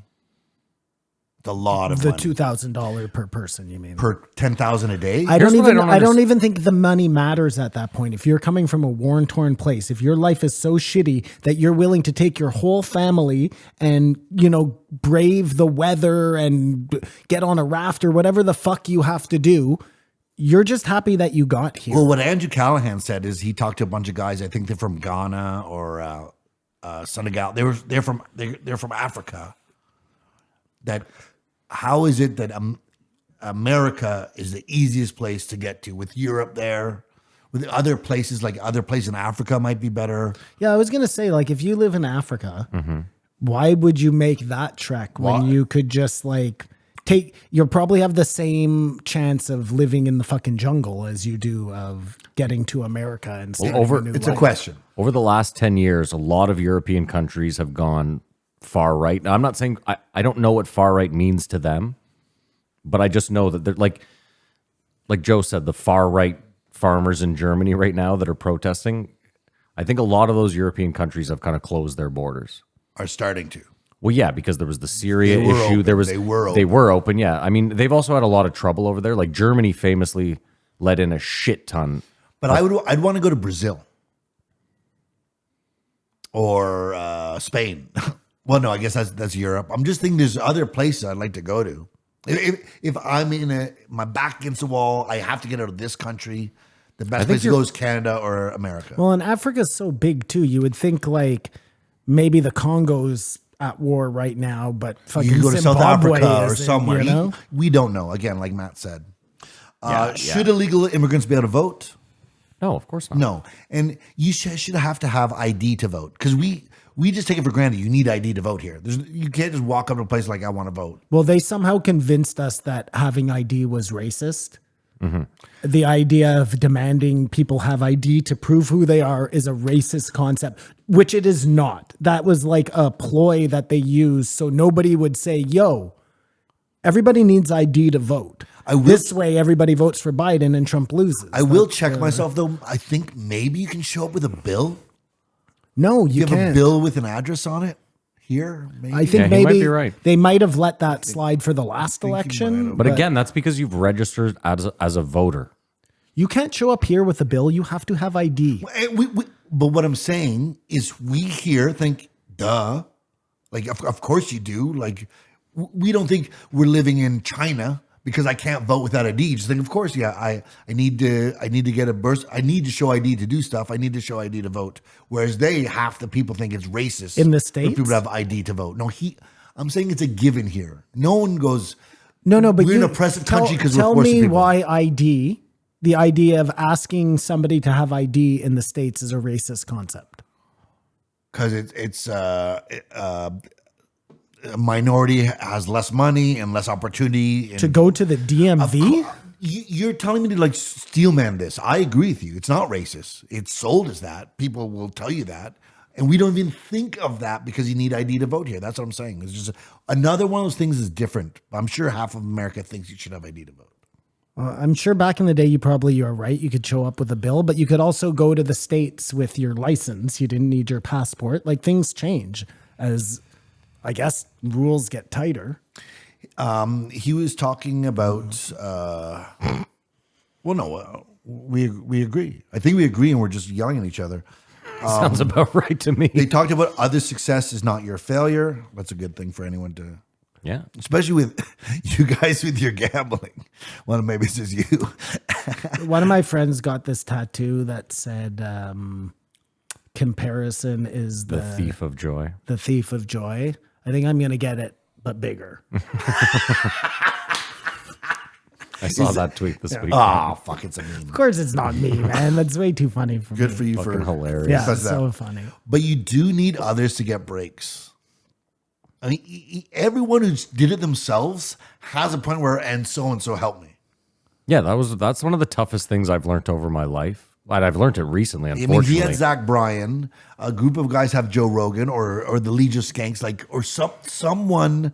It's way easier. Like Jim Norton, we'll talk about after the break. Had Dice or who? Like, you need someone. My grandfather told my dad, "You don't have to be great. You just have to be lucky." Dude, I was talking to this photographer, I'd say. local photography, really great photographer. And like he was telling me, he's like, yeah, I don't do the color on any of my photos. Like I send them away to someone and they edit them. And I was like, what? He was like, yeah, I take the photos, I light it properly, and then I send it off to someone and that person edits the photos. And I was like, that just blew my mind. Cause in your head, you're always like, this person just knows every aspect of it. They can do it all. And to hear him so openly and non-embarrassed. And he's successful. Yes, he makes So- money. Yeah. And that made you think, oh, collaboration is not a bad thing, and maybe it's an important thing. Yeah, but it goes back to what I was saying. Like when I was saying, like, oh, I just fiend for someone to be like to have a friend who's in. Like gambling is not what I'm talking about. Like even photography or editing or podcasting. Like I don't have a friend that's into any of that. And then you need like a community of people to get better, to learn, to that. You know, like you have a with like interests. yeah, like you have a community of comedians. I don't know if you hang out with but them. none of them like me I have the Bigfoot sighting because society. I drip too hard. That's not why they don't like you. Just I by know, the I way. know. It's because you're Ottawa's best comedian. Heavy as the head. Charles Wesley very true, was man. like freaked out about people standing outside the Taylor Swift concert. But people have like if you go down to when the Lansdowne, people stand on the bridge. there's Tons of people. on the bridge and on the other side. Like that's not a. What do you mean, watching it from outside? If you go to Blues Fest, there's 1,000 people standing Yeah, a outside. kilometer away at the fence. Like that's not a. Taylor Swift, obviously the biggest, but it's not a big thing to have people outside. This is where they like blocked the views with screens so you couldn't see in. I I mean, imagine but- that could be done, but for the most part, since I've been a kid, I would go to a concert and stand outside with a group of people. Maybe not as many as at a Taylor Swift concert, but it's a common thing. I mean, I didn't even know this was a problem. Who? It's not a problem. No, he was just saying. He's saying like no one's ever seen anything like that before. And Kamar's Just saying in those numbers, I think is what he's saying, right? Maybe Because there are so many people at a Taylor Swift show, whereas at one of a show on Lansdowne Bridge, you're only I'm going to have telling you, like 25 people. when the Stones played here, there's many people outside. It was just everywhere. Like it was. my friend in Toronto got good Taylor Swift tickets. She got like, yeah, the I mean, lottery or her something? No, her boyfriend. She gets tickets. Her husband, excuse me. I was at their wedding. I should know that. Her husband gets tickets to fucking everything. Like I always forget when I go to Toronto, I should hit this dude up, but I don't think he likes me very much. Point being, she was telling me, she's like, I went on StubHub and I could sell them for $10K a piece, and I looked at her like, are you fucking stupid? Sell them right now. Well, they don't need money if they're. Come on, it's the principle. I would sell them and then StubHub 2 shittier seats I for don't like know, a man. grand a piece. I saw Prince, and I'm so happy I did. I'm really. That's if like somebody offered me $10,000, I don't care what the show is. You couldn't name an artist that I wouldn't give up for $10,000. Simon, I told you, when Mary and I moved to Toronto, the first night my aunt hit me up and was like, I have courtside seats to the Raptors playoff game. Do you want to go? And I was like, yeah, of course I do. And we were literally on the court, row B. So there's one row ahead of us, but I'm on the hardwood.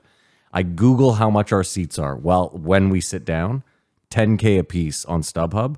And I texted Mary and I was like, if my aunt had just given me these, I would have sold them fucking immediately. And we would made be a horrible mistake. Joke.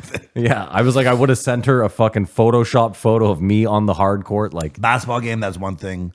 I'm so glad I saw Prince, but I don't think the tickets were $10,000 at the Canadian. let me ask you Tire this Center. though, Simon. If you have 2 tickets to Game 7 of the Stanley Cup Finals, and someone's offering you $5,000 a piece. Do you go? It's in Ottawa. Ottawa's in it. Do you go or do you sell the tickets? So it's $10,000 you're gonna get. I sell one of them, and I'm sitting next to a stranger. Great answer. But your wife's a huge hockey fan. I would probably sell them, though. I'm just as happy to watch that game on TV. The outcome is going to be the same. But what about or Halima? a bar? I think she would, for the money, she would be just as like. If you said it was $1,000, I'd probably say no. I want to just go see the game. Fair But enough. if you're offering me like, So what is the 10 threshold? grand, Let's hear $3,000 I mean, a seat. It would depend on the show, and it would like what you want me to see, and it would depend on the money. Have you ever gone to a Ottawa playoff game? Yes, I've been to like 50 of them. It's crazy. It's insane. The explosion when they like that. You know, we obviously can buy it because you pay a ticket, but it's just an experience that is so like the tension builds it. And everyone's screaming, It's throwing incredible, beers on each other. but like paying rent for 5 months is way more incredible, you know? yeah, Or whatever, like living. it'd be weird. It'd be weird though. It'd be weird if, like you said, you got gifted the ticket. You didn't just show up there. And how's the game? Oh, I don't know. I sold it. I mean, No, you never say that. No, you I get say it was amazing, best time I've ever had. Kamar, As I would. you roll around in your money. I'd said- Photoshop picture. of Yeah. you. I just said that. Kamar, what I would do is I would say on StubHub, I'd be like, the stipulation is you need to send me a photo of like the view of the court from your seat so that you could then be like, Beautiful. present Matt, it. you could Google the view of the Yeah, court you're right. from Yeah. that seat. Yeah. Just ask Chat GPT to true. make you a fucking. Very interesting. I saw a post about the comedy mothership. This guy, one of my friends in comedies, wants to go down there, and As a comedian or as a he's a just comedian. guest? He- No, I'm asking, does he want to perform or is he just going to see a of show? course, he wants to perform, but he was just talking about going to see a Gotcha, show or yeah, whatever. yeah. And I said we should just go down there because it's sold out. But then he just posted on. There's always tickets. Every you night there seen are the- tickets. Dude, they posted the waiting line the other night. It's like a block long. So all those tickets that are available, like I think you got to show up 3 hours in And advance. it's all just like a nightclub has a lineup, but there's no one on the inside. Oh, gross. No, it's not that there's no one on the inside. It's like there might be 30 tickets. There are though. Yeah, sure, but if you show up and that line's 100 deep, you're not getting in, right? And again, if you're going to spend the money, I'm sure you can get the ticket. There's somebody who got the ticket who, like you, thinks that $2,000 is more important to pay rent than it is to go see Anyways, a show at the mothership. I said if the weather's nice, it'd be fun just to hang out there. Even if we didn't do any shows and didn't see anything. I'm sure you would, though. There's clubs and stuff going on. Well, it sucks. I said to Mary, I was like, I want to go, but my only concern is like, I don't want to just go to Austin and then not be able to get in to the mothership. I think you do want to go to Austin. Well, I do. I mean, yeah, but I'd rather. That'd be the icing on the cake. Yeah. If you could even go to Brian's place or whatever. yeah, I guess. Yeah. no, the ceilings are too high. The place to go is this casino Steve will do it was at. I'm telling you right now. The Red In Rocks. Austin? If you go there in Vegas, Oh, in you will Vegas. see Dana. Did we ever hear the Bon Jovi Great Woods Performing Arts Center Bon Jovi story? Because no Mr. Neil Young and I ducked out of there, but he said, "Yeah, we were letting people in," and then it said, "Shot to the heart." He said it was just amazing. we never heard that. But that is a crazy thing when you're walking to a concert and you're a little bit late and the band starts and you just hear that again, That that roar, eruption. yeah. And you're like, you get frisson and you walk faster Frisson? and you want You to get get in there. frisson? I've spoken about this many times before. I often get frisson when I walk too fast. Hey, come here.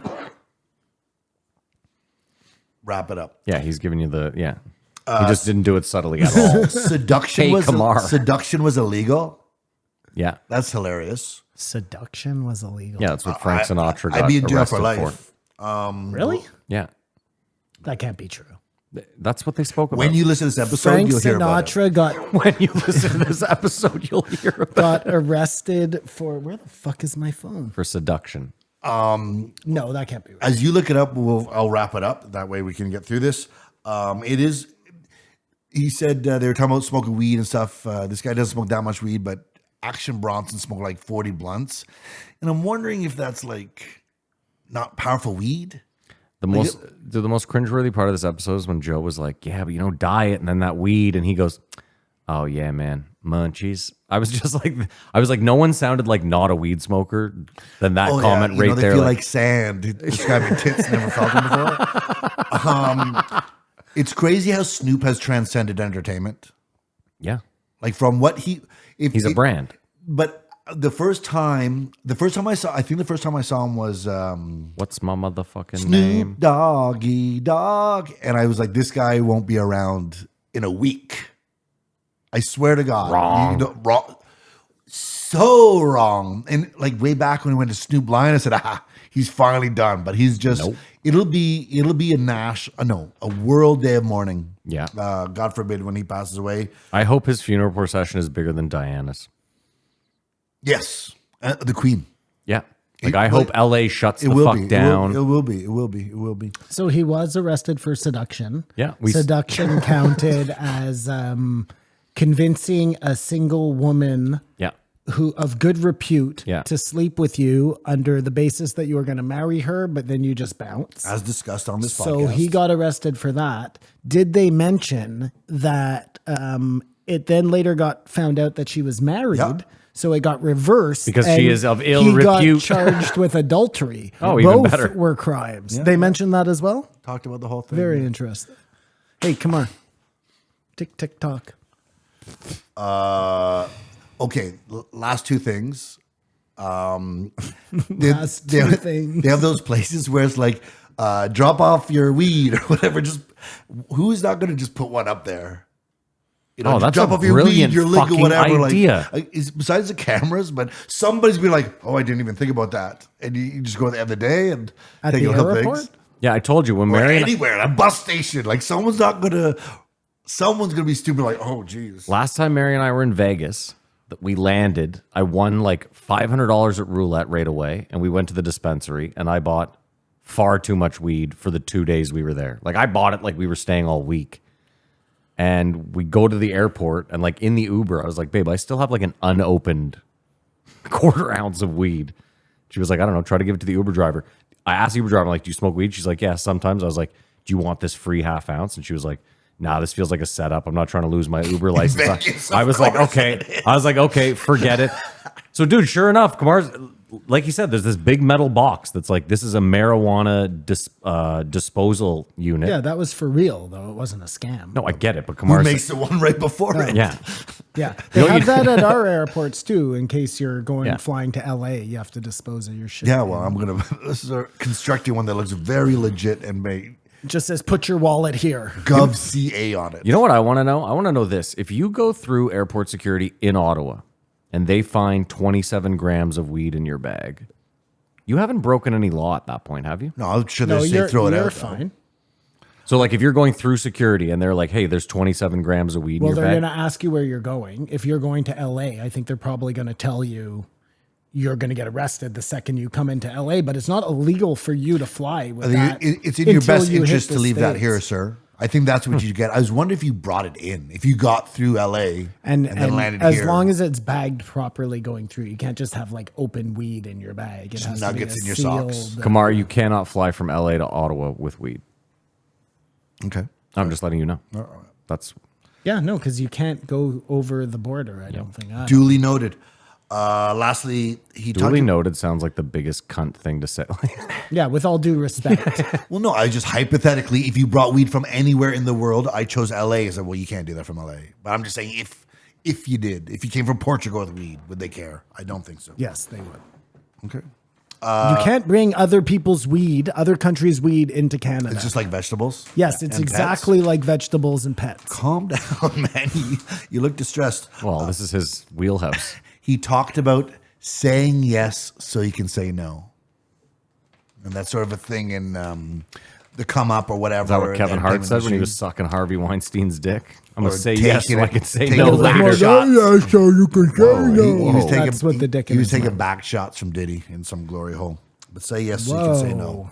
Yowza. Allegedly.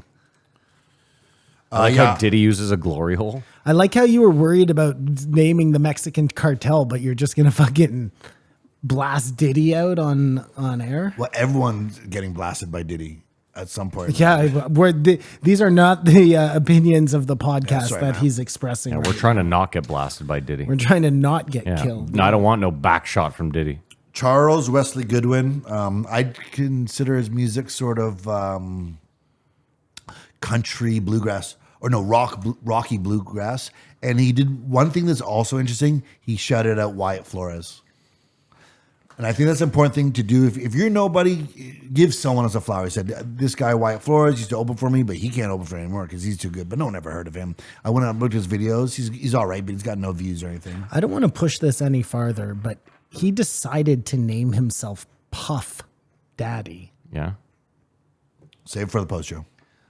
Kamar, you just in closing, you forgot to mention there's a part where he's playing like this guy's live music when he's in Europe somewhere, wherever he was, Romania.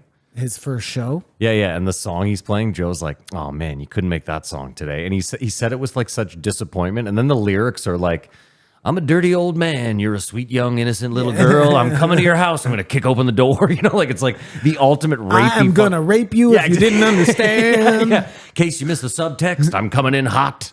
Well, that shouldn't be made anymore. that goes back to It's Cold Outside, which was sort of weird. No, that one is not that though.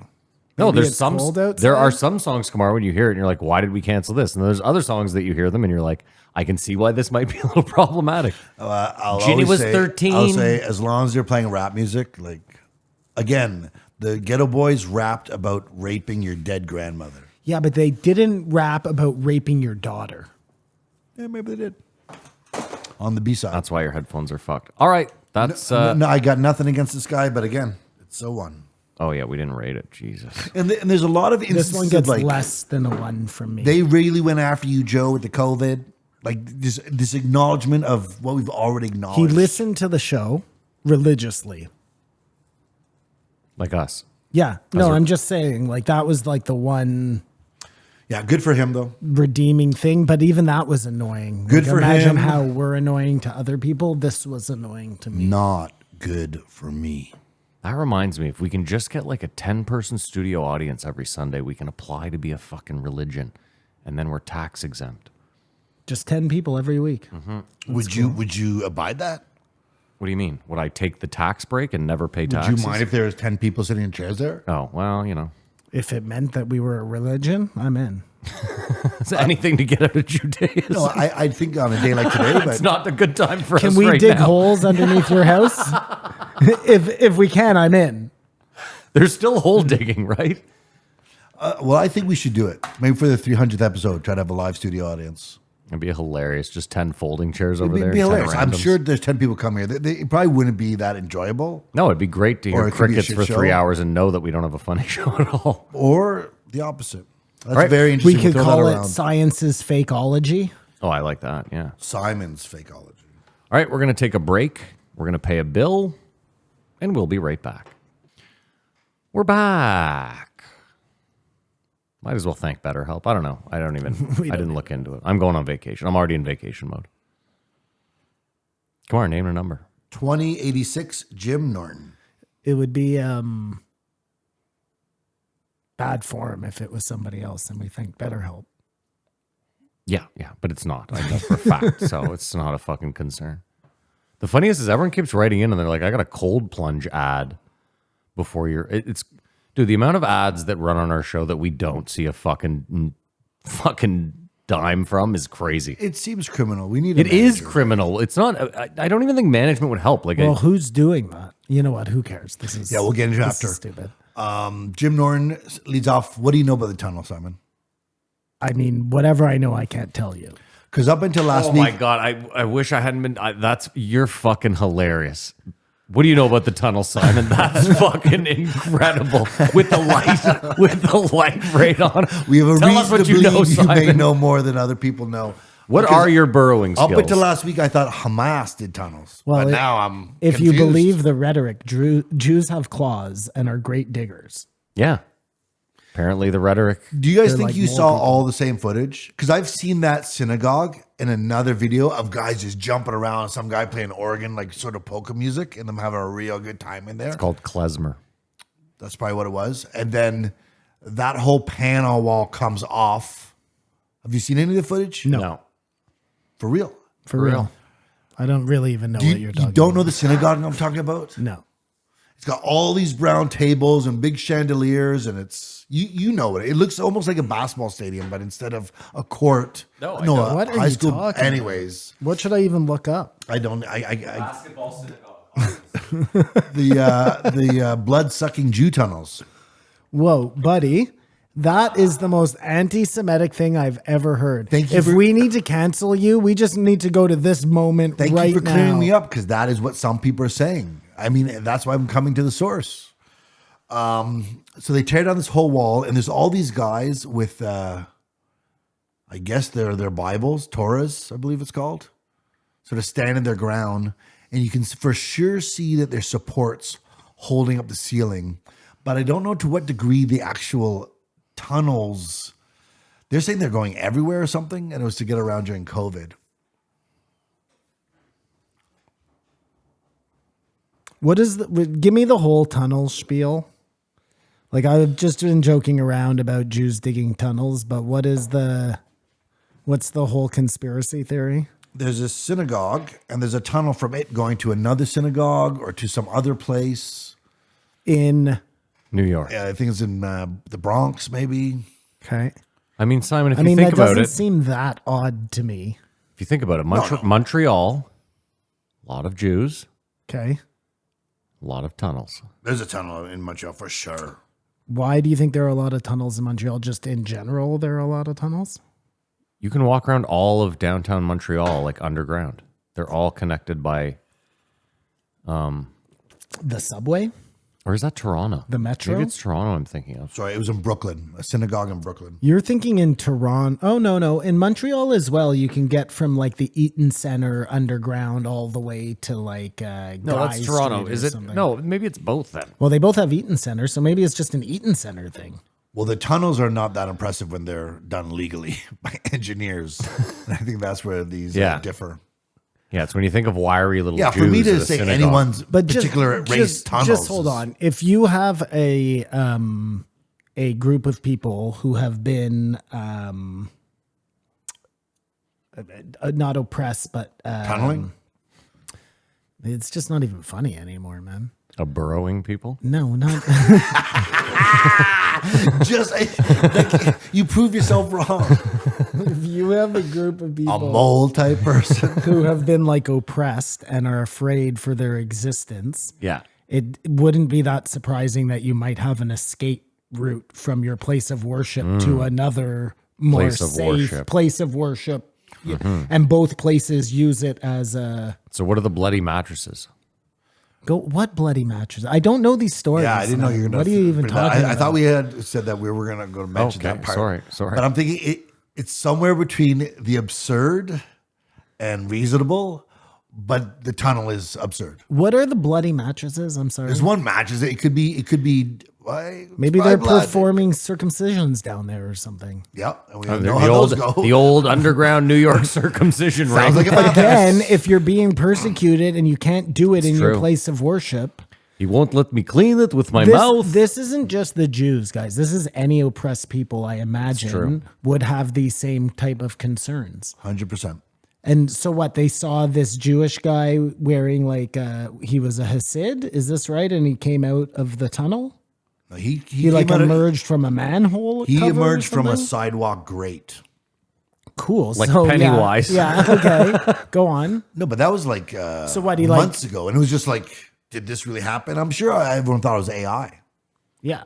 but then someone found out this is the other end of where he came out of. I think it's like getting Or into a there's club. multiple. If you're gonna come out of a sewer grate, you got to just do it like everything's cool. A and- real underground after hours place. yeah. Maybe that's all it was. I who knows? That's the best. And this is the thing that they dug a tunnel. I Like, appreciate this your is- honesty and your candor, sir, and it will be. I'm just okay, sure, whatever. I would say the same thing no matter who the oppressed people was. That Maybe it's not somewhere- so weird that you have an escape route. Maybe it's somewhere they go to use electronics during the. What is it? The Sabbath. Yes. It's just a cheat. Yeah. It's like this only counts as we're above ground. Yeah. right? Yeah. No, Nice I was loophole. thinking more like not necessarily today, although today, you probably as a Jew practicing have to be careful. But back in the go back to the time those synagogues were made hundreds of years ago, 150 years ago. I'm just imagining here. Sure. New York would have been a way different place. You know what I mean? And it probably was. Oh no, I think the tunnel was made in the last 2 years. I think that's. They said it was like Shawshank. Where they were like, Well, I mean, everyone's speculating. No one knows. And no, I don't. they made it during COVID so they could get from one place of worship to another. Is that? I think that's the most reasonable I've heard. I mean, that's. I mean, good for them. If they did all of that during COVID, that's impressive.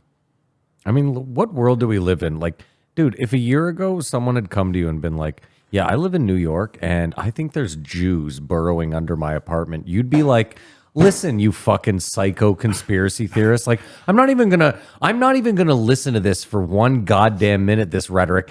And then you'd hear this story and be like, well, what kind of fucking asshole am I? Like, Well, no, didn't they say it on this one?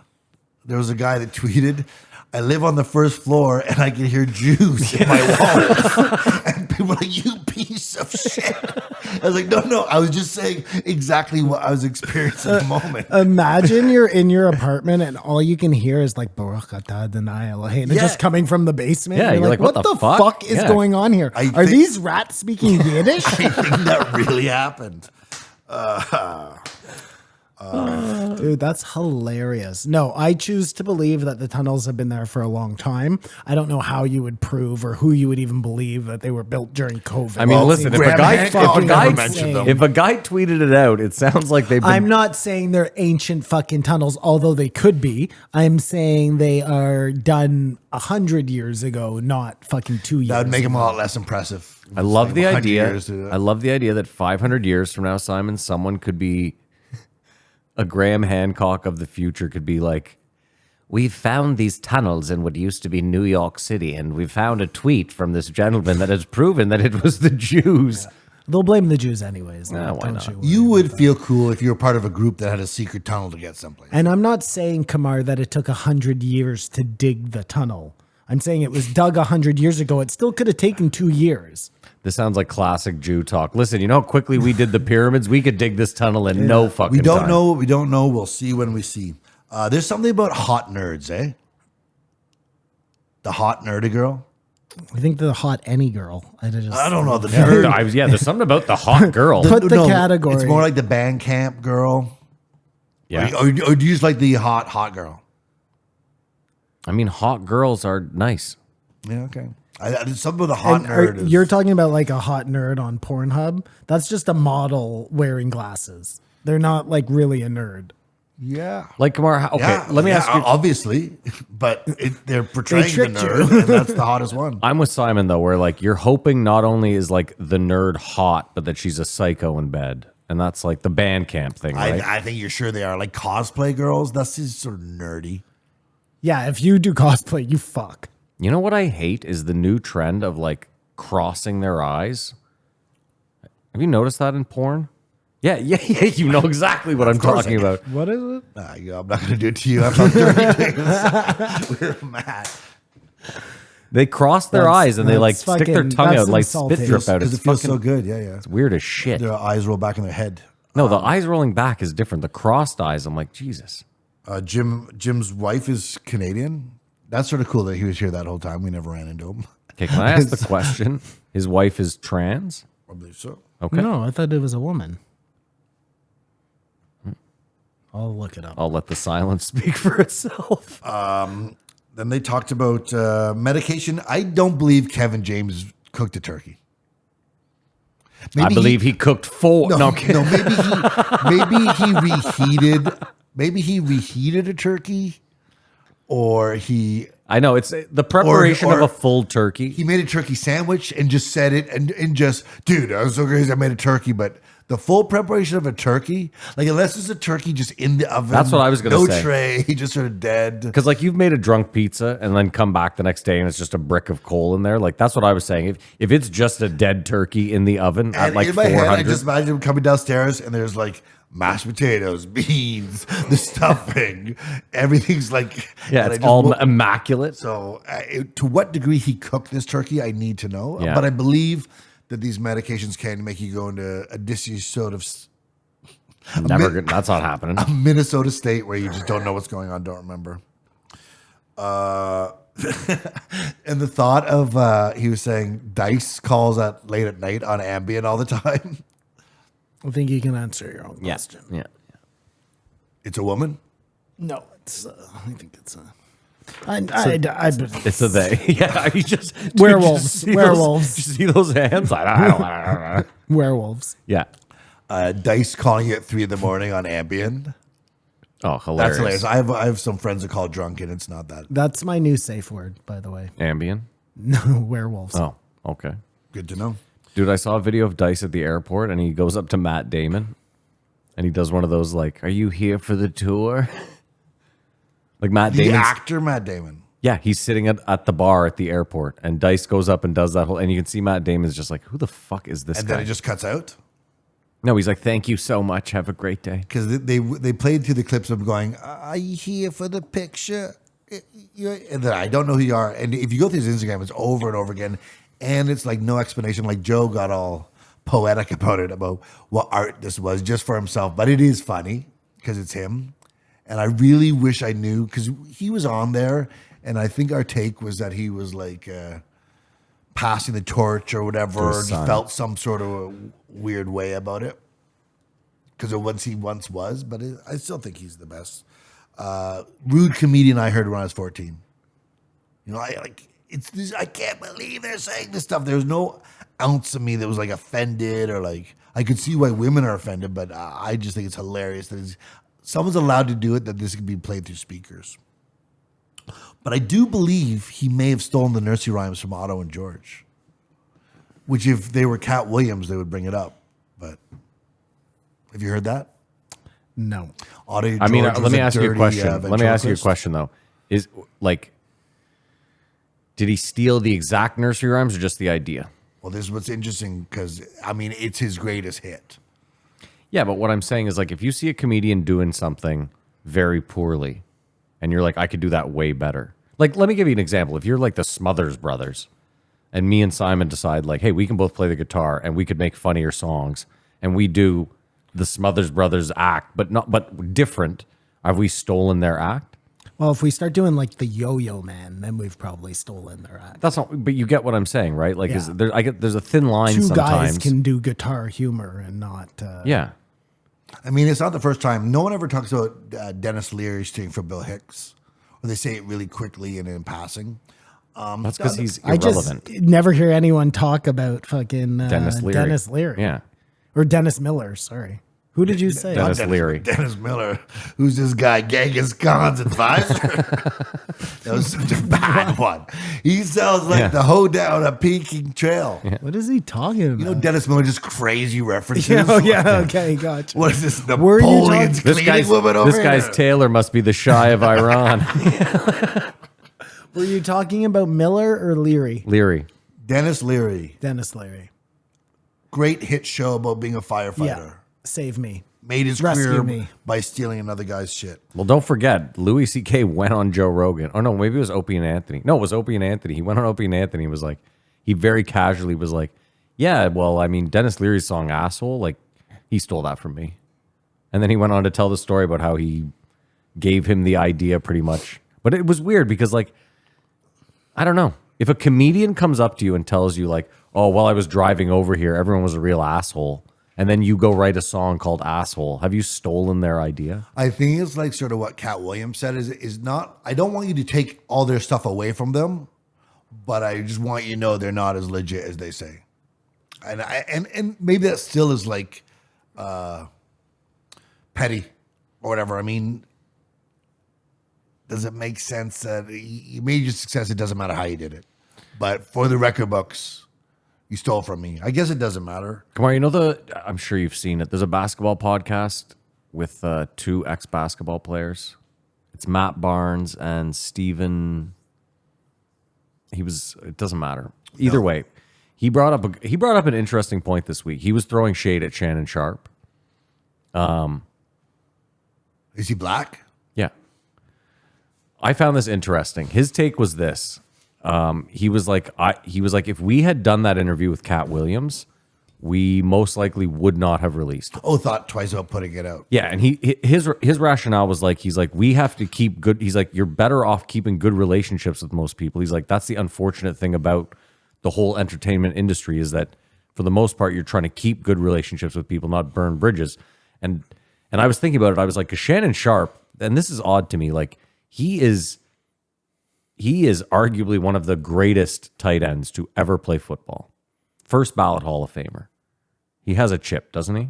His resume.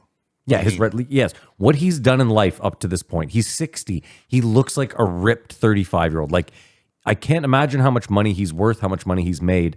And it's so weird to me to see him like, all he talked about this week was the numbers.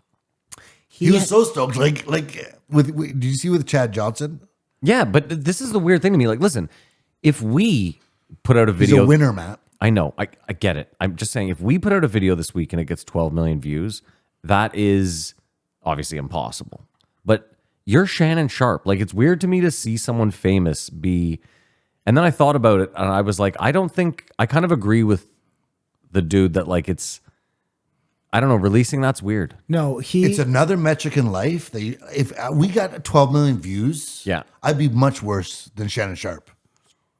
Forget the 12 million views for a sec, Matt. Yeah. Shannon Sharp had on all the guys that Cat Williams talked about. Yeah. He had them on. I know. They talked shit about Cat Williams. He then came on and said, Yeah. And the same way I feel, like Halima will be like, why are you honking that person? Because if I don't, they will go on making that fucking mistake of cutting somebody off for the rest of their lives.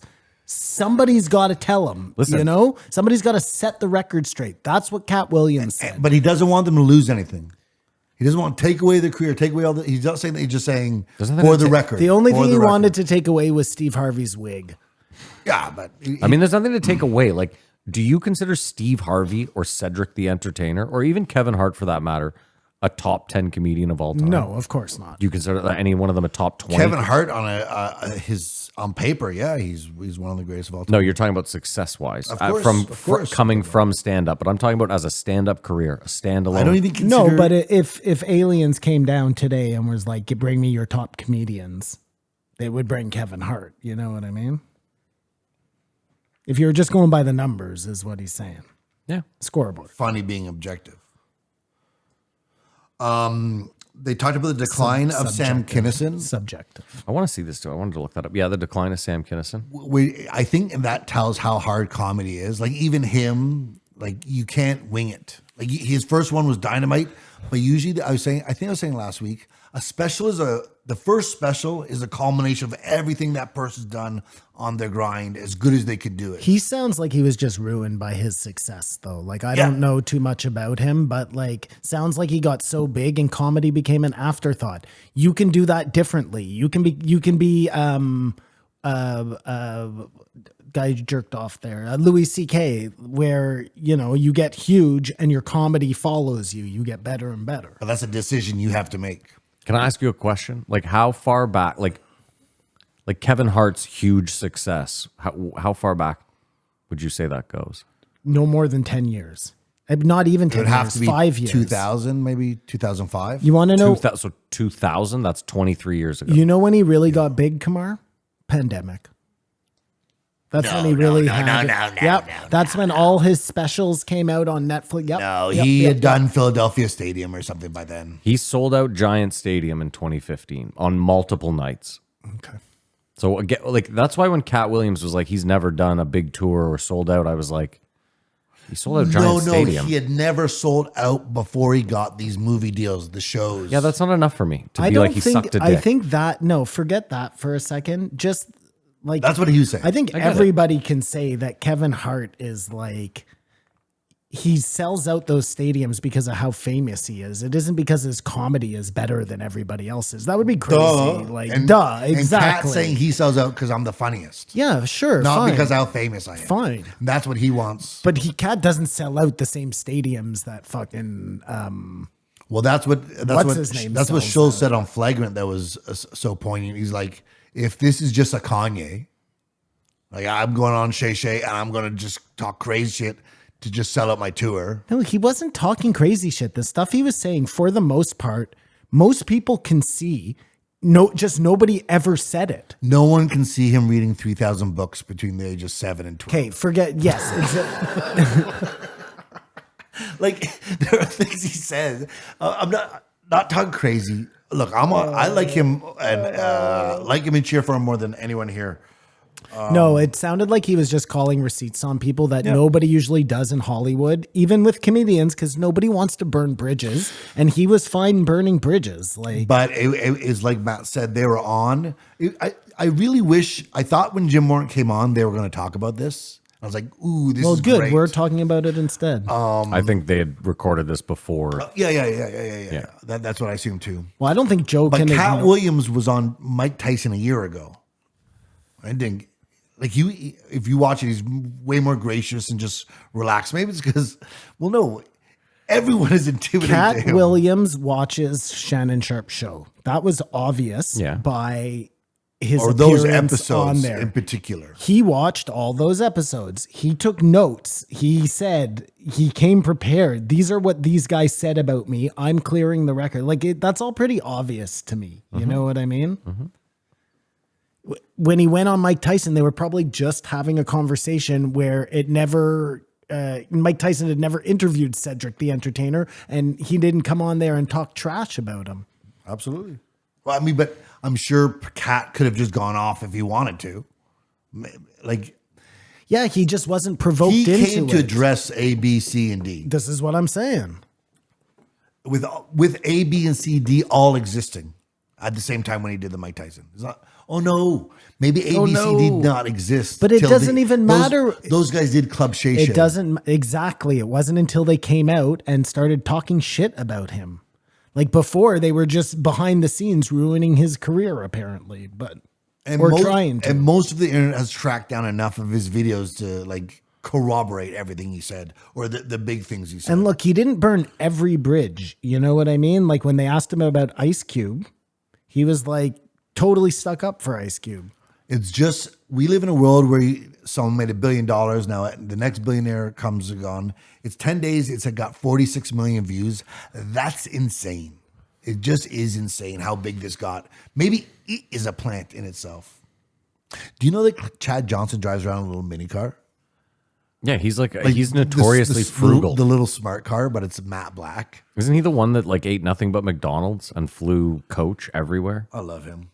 It's hilarious. Ocho Cinco? Yeah. You guys, Is he not Ocho Cinco anymore? He's back to being Chad Johnson? Back being Chad. He's No got, I think way. he's got like 11 kids. He has Ocho Cinco kids.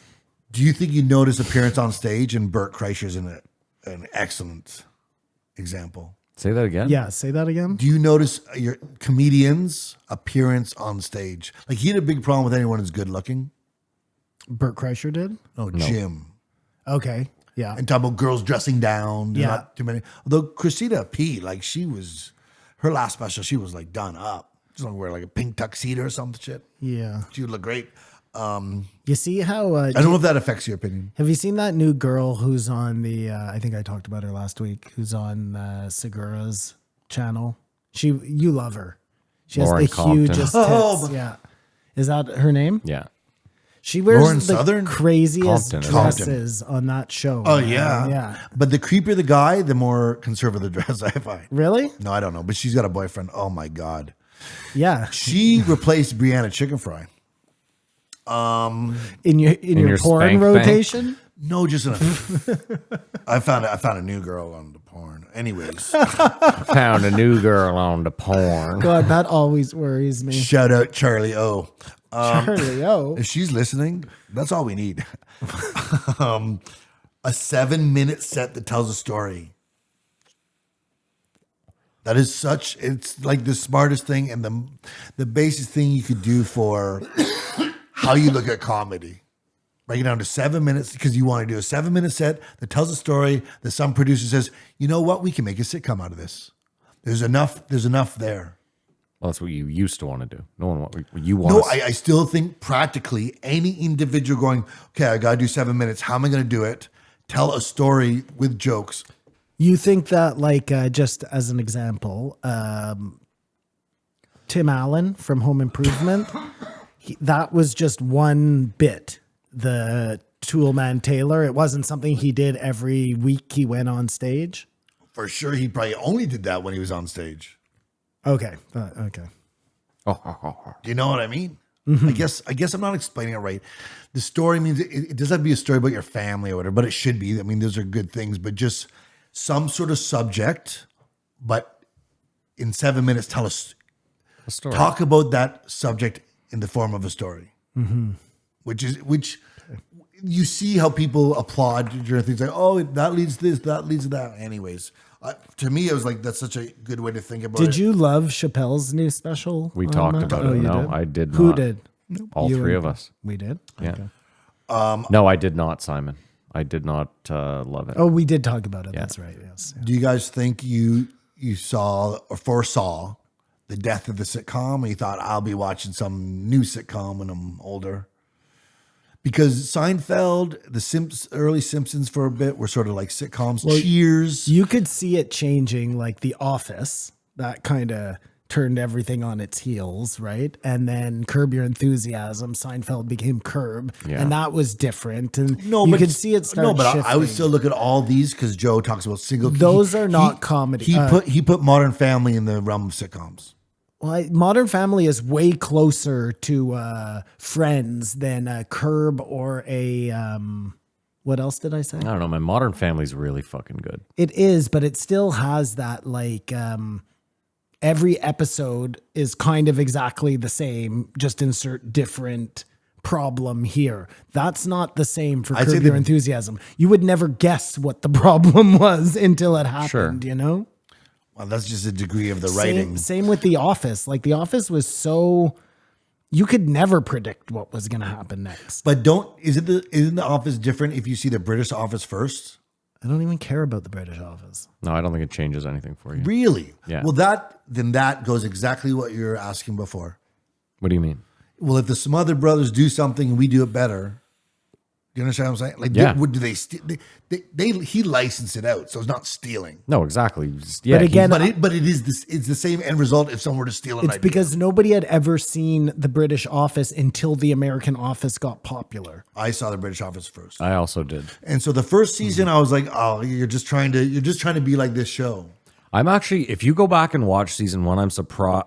I find it actually shocking that The Office stayed on. Season one is not great. Of the American Office. Yes. Yes, agreed. It was clunky. Yeah, Very clunky. And Michael's character is different. And Yeah, like he really started, like, I'm telling you, his portrayal of Michael Scott is one of the best comedic performances of all time.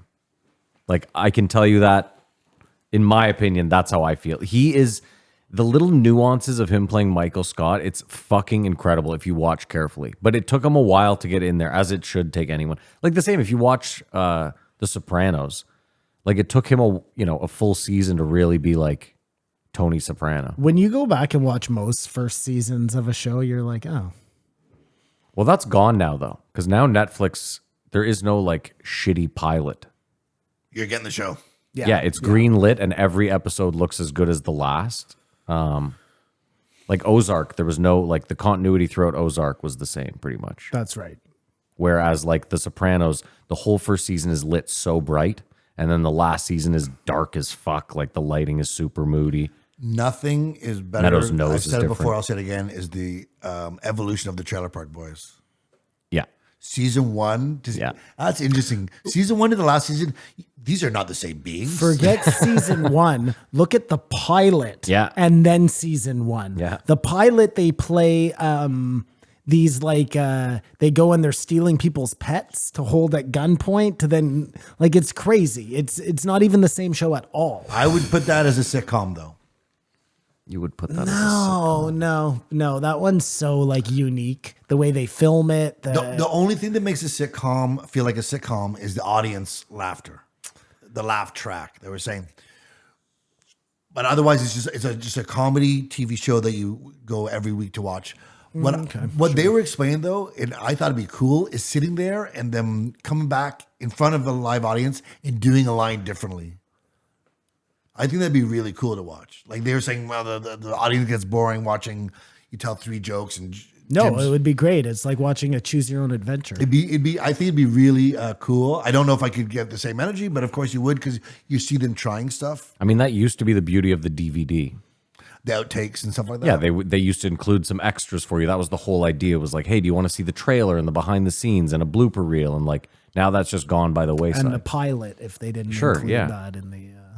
I think some of the things that are on DVDs could come back and work out well. I mean, a lot of it you find on YouTube. Like if you want to go see The Office outtakes, it's all on YouTube every season.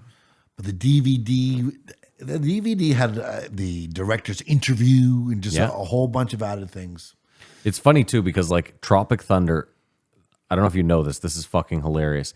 In Tropic Thunder, Robert Downey Jr.'s character says, "I don't break character until after the DVD's released." And then Robert Downey Jr. does the whole, they do on the DVD extras, it's Jack Black, Robert Downey Jr., and whoever else, the other big, and Ben Stiller all do, like, you know, on DVDs, they used to have the director talking about like the making of the film. He does the whole thing in character. Do you own it? Tropic Thunder? No. I know someone who has it. I want to check that out. Now, where do I find the DVD player is the question. Exactly. Yeah.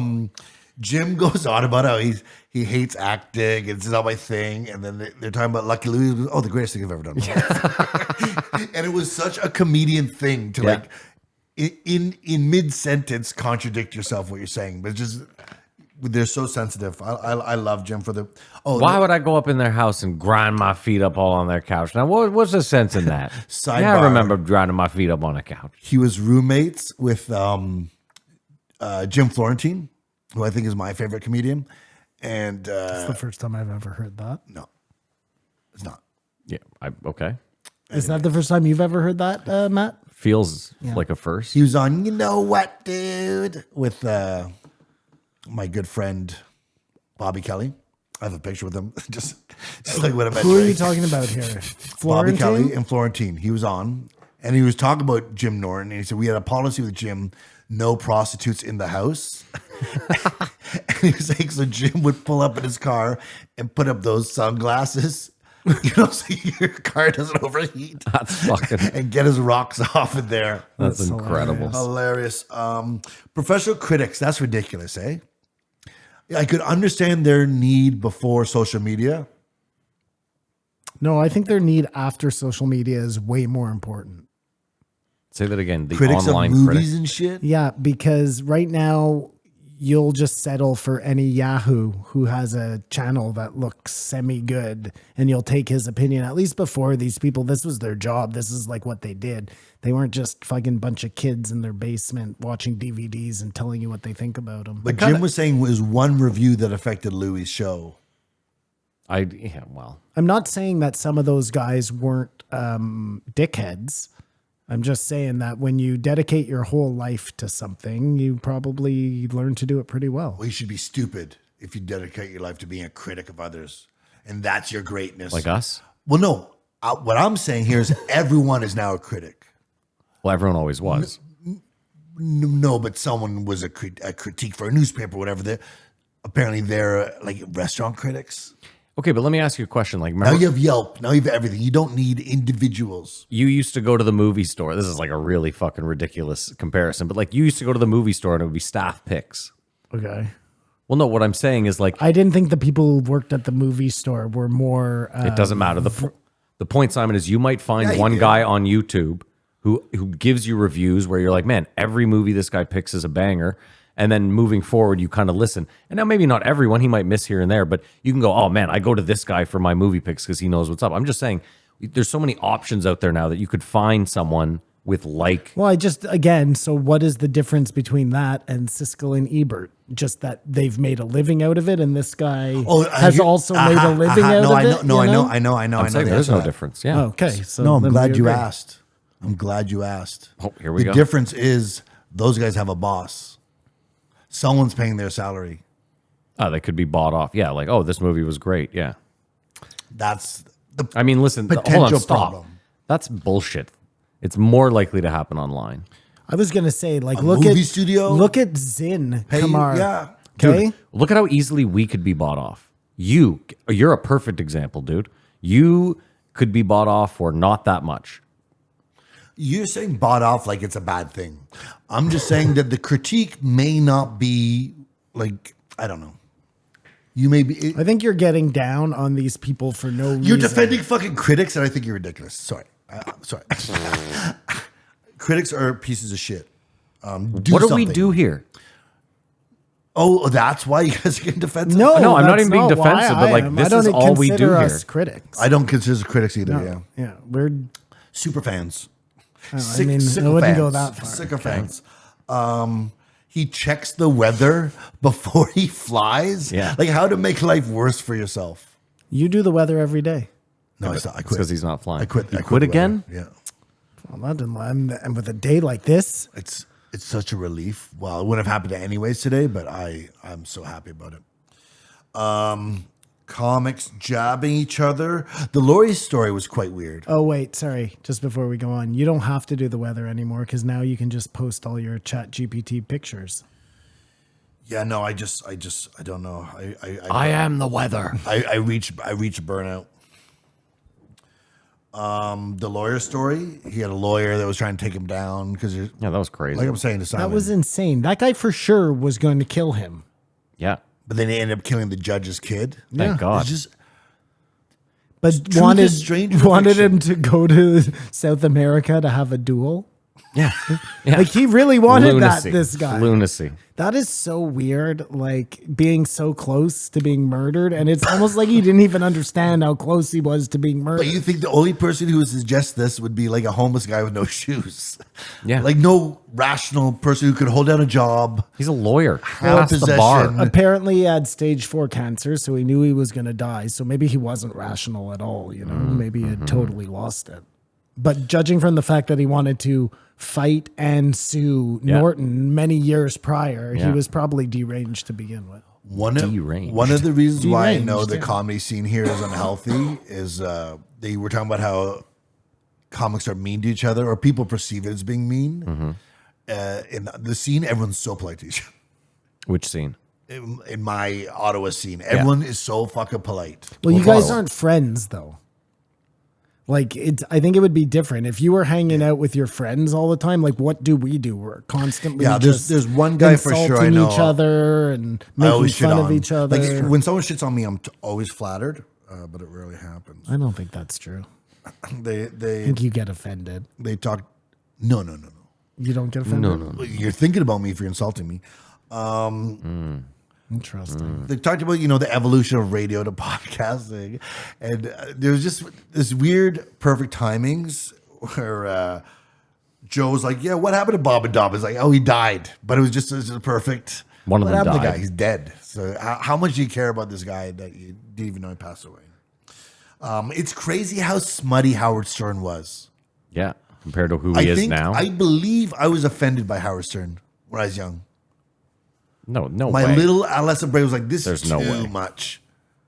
When he had a girl pull out like worms out of her vagina, like he was ridiculous. It was Yeah. ridiculous. at I that never point. really watched it, to tell you the truth. It wasn't. Well, it was my, all his cringe stuff was either pay-per-view oh, so I definitely wasn't involved. and then whatever he did on air, which sort of is a different thing. But I mean, I loved his movie Private Parts, and sort of I became a fan of him. I remember Private Parts. I became thought a fan was of that good way because movie. it was just a name that was thrown around, and it's like, oh, this is the narrative. If this What is the truth, balls, too, to play yourself in your own biopic? it really is his. Like nobody does that, dude. Once they had Who else has ever done that? his clip show on Fox was incredible. That was like who the else has ever done that? no one. Can you think of anybody who has ever done that? When you think about it, Did Rocky, did Sylvester Stallone do that? Oh no, No. he'd have to play Sylvester Stallone's success. Jean-Claude Van Damme, JVD. I mean, in his defense, he was probably like, "Where are we going to find a Jew to play me in Hollywood?"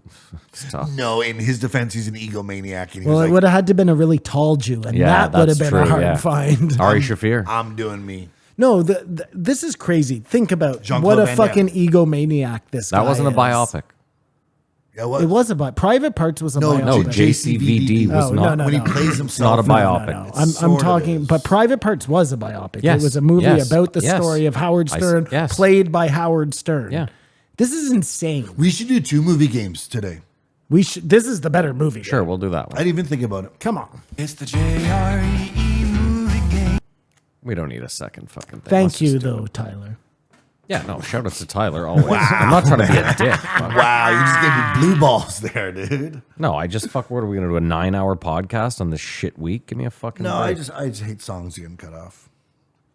It'd be cool if you is the Detroit game tomorrow? Yeah. Oh, that's too bad. But I'm telling you, did you see Stroud was on McAfee? Yeah. McPhee? Yeah. Listen to fucking Charlemagne John butcher his name as I What the fuck? That's crazy. That kid is really good. Yeah, CJ Stroud. And it's going to be an amazing, amazing game. The oldest quarterback in the league against the youngest quarterback in the league. Yeah, this was private parts. Which the big thing is, Paul Giamatti just won a Golden Globe. Did we talk about that at all? No, we'll talk about it in the. I'm ready if you're ready. Post Mike. Joe. I'm ready. Okay. Oh, wait a year. Hold on. No, I'm not ready. I did everything but the year. What a fucking Paul moron. Giamatti won a Golden Globe for some show he did, and he thanked Howard Stern. About he's the teacher, the holdovers. Is that the movie he won That's for? that's the list of the thing he won for. Yeah, I haven't seen it yet. It's supposed to be Don't say good. anything. It's No, like a feel good. Paul Giamatti is good. Yeah, he's a good actor. Okay, Simon, you have a Okay. year. Yeah. WNBC. What year do you have? 1992. Yeah. That's way too early. I have 1999. I really wanted one of you guys to get it. 1997. Okay. Well, at least I was in the ballpark. I said it cost $10 million to make. I made $42.1 million. I said 15 and 78. Ooh, if you guys could just combine your brains. Budget 28 million. 28. 28 million. Yeah, he got a big part How much of that. cocaine was in this movie? Go ahead. Box office 41.2 Oh my million. Matt. God. Nice work. Something Willow. Yeah, I don't get that. Something Willow. Pussy. Willow. Willow. You don't remember the movie, but hey, that's, I do not remember. No, I That's don't. the movie game. Don't play Saturday. We just do things a little bit different. Yeah, we've recorded a lot of Saturday podcasts lately. It's odd. Then they talked about working out and martial arts. Jim just doesn't want to get beat up in a movie theater. That was his bar of self-defense. Look, I don't want to know how to kill a guy. I just don't want to get my ass kicked in a movie theater. When have you ever had a conflict in a movie theater? Not since You know what's I was crazy? in high school. Twice I've been in the States. Twice, not me. Twice I've been in the States and seen like an altercation in a movie theater.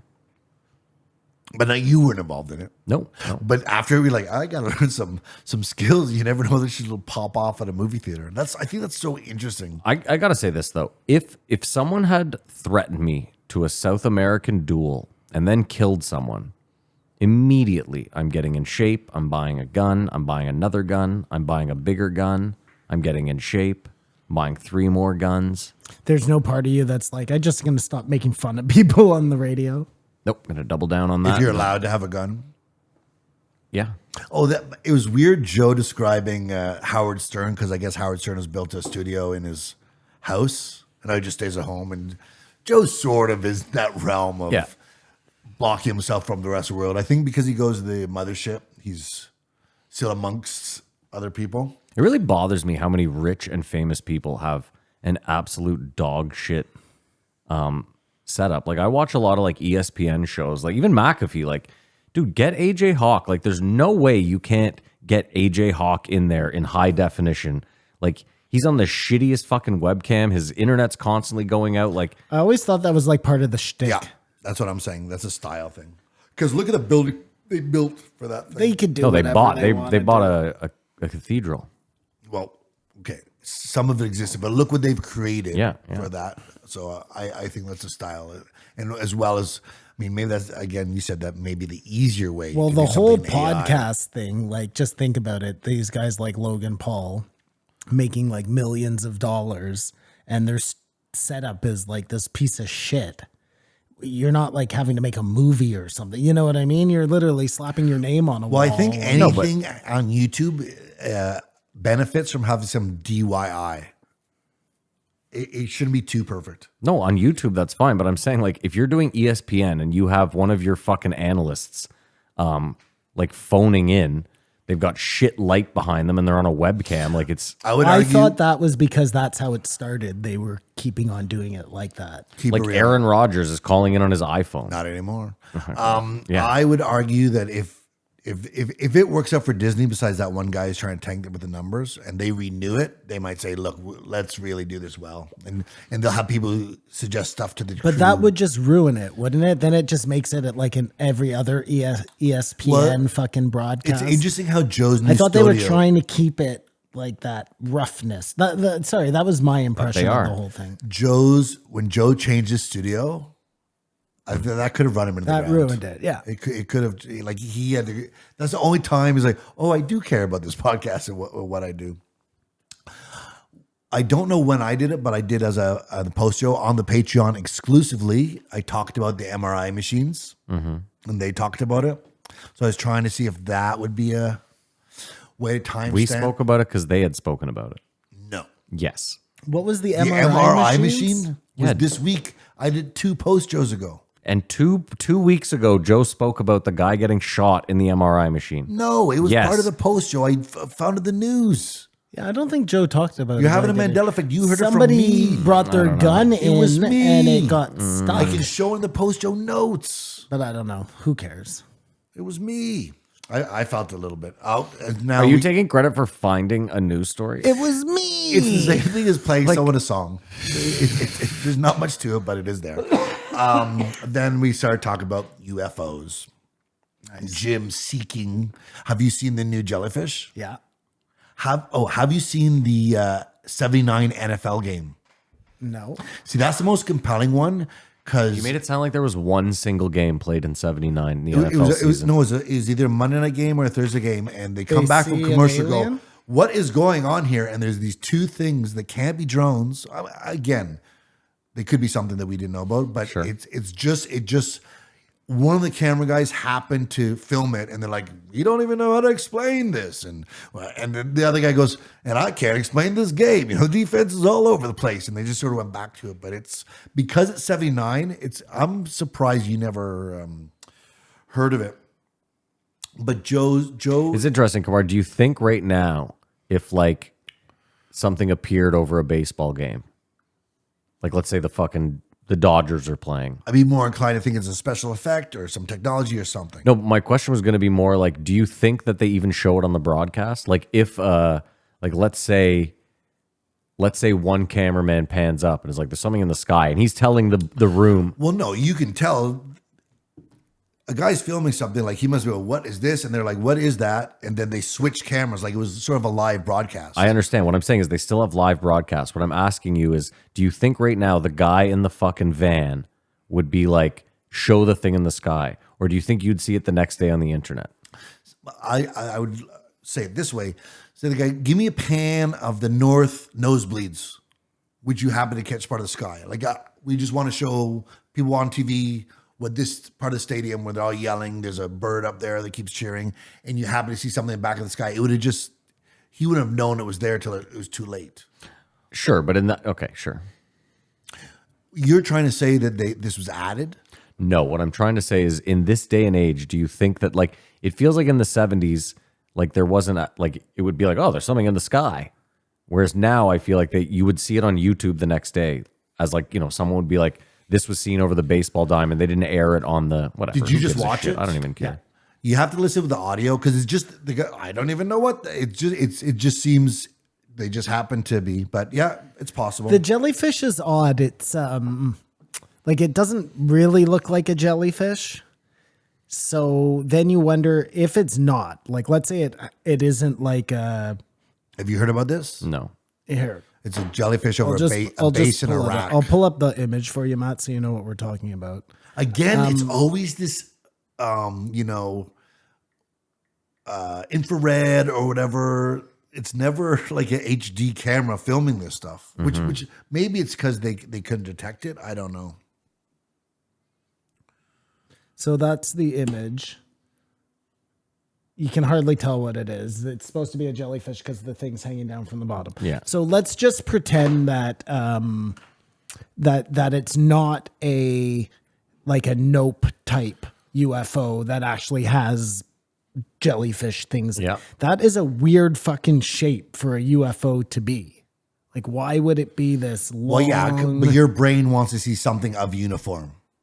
Yeah, we're used to ships like we know them, or like we've been taught. Yeah, There's yeah. nothing to say that. No, there's nothing to say. It can't be totally ungeometric. Yeah, yeah. and- It could have all sorts of dangly shit. Like on we assume that things have to be aerodynamic Yep. because that's how our Yeah. going fast works. Yeah. That could have nothing to do with the way they do shit. So why make it? The tentacles could create a black hole that lets it move from point A to Except point B. most of the ones that we hear about or see are seamless, no propulsion. But that could be the ones we create. That could be the ones we create. Yeah. I Or that could just be a certain race that we yeah. see a There's lot a- of because they've been here a long time. All this is possible. Yeah. My only problem is that I saw it. The first time I saw it was from the hands of Jeremy Corbell. I don't know what that means. And what, you don't believe Jeremy I don't know. Corbell? I just don't like him. Because the person interviewing him was like, and you were at the David Grush. And then when you see David Grush's testimony, it's him, George Knapp, like Yeah. all eagerly. Anyways. Well, they thought they were going to be called up to testify that day, in all fairness to Corbell and Knapp. Thought or hoped. No, it was okay, whatever. So Joe's bottom line is there's just super technologies that they don't want. Just 1 second. If you're called up to testify, chances are you're going to tell the truth. Otherwise, you're like perjuring yourself, in yeah. front of Congress, which I imagine is like a huge deal. I'm just saying, you know what I mean? Like, I don't it's not think they gonna- can not gonna perjure get up there themselves in and a lie. UFO disclosure. Well, they meeting. can if it turns out to be It's not a proven trial. afterwards. Well, maybe. Well, why do you think they do it under oath like that if there's no consequence to lying? It's a good question. Okay, anyways, move on. What were you saying about Joe? I think Joe's now saying this He doesn't stuff is buy any probably of it. super technology that Yeah. no one wants to disclose. And so, as far as the leak part goes, any government military's involvement, what they're saying is just in the vein of covering up what they do. Yeah, I guess, but to that logic, if he really thinks it's us, then why can't it be us from the future? Yeah, no, that's 100% valid. And then Anything's and then possible, everybody's right. But he Joe's al- right. but- It is human. It's just not the humans he thinks it is. But Joe also thinks that there's just too many, there's got to be aliens here. It's Bigfoot that he can't get his head around. Which is insane to me. Let's just pretend it's an alien. I've said this a million times. If Joe says Bigfoot is an alien, then right away he can just say it's true. Or is it more crazy that they launched a rover or a box or some orbiting thing to the moon and it broke down? They talked about that. Sorry, what? There was something they were sending ahead of time for the manned mission to the moon. Okay. And it's and already broken? It didn't even make it to the Well, I moon. mean, listen, that shit's going to happen when you're flying shit to the moon. But shouldn't you just refer to what you did in 1969? Well, that's the. I was Which you watching. used that as a building Yeah. block to move forward? Dude, I was watching footage of. Oh no, I was watching Mad Men the other because I rewatched Mad Men. Yeah. There's a scene in Mad Men when they're all watching the moon landing. So they're using actual footage from the moon landing, I believe, or they're recreating the footage from the moon landing. Okay. It was so fake looking. Like even as he gets off the moon and he says his line, it's just all so like weird. You would never know if that was the moon or not. Have you seen the one where there's the three guys with the helmets under their arm waving? No. You know what just dawned on me too? Like, you're about to step foot on the moon. You have some poignant line ready. Like I guess you've trained for it, so I'm not trained, but no, wouldn't you be scared shitless? Like you're about to do what no one else has done. You don't know what and like the second you step off, I've got this When you listen to one them, small step for man. well, first he describes the moon, right? He's like, "Oh, there's there's dust this an inch thick all over the place," and then he says, "A small step from." It's just so weird. The whole thing is so fucking weird, dude. Santa Claus more believable. I don't know. I mean, He doesn't give you presents. He just spreads cheer around the planet. The reindeer go fast. If we went to the moon in 1969, right now, today, we should be traveling in space. Yeah, you would think. Well, it's 80 whatever years ago. Especially since we come saw- on. At the rate we've progressed, we should be traveling in space. we got up to the space shuttle and like, yeah, this is just not really working. We're just going to scrap the whole thing. You see how I mean, there's Simon's right. Normally, 53 years would get you like.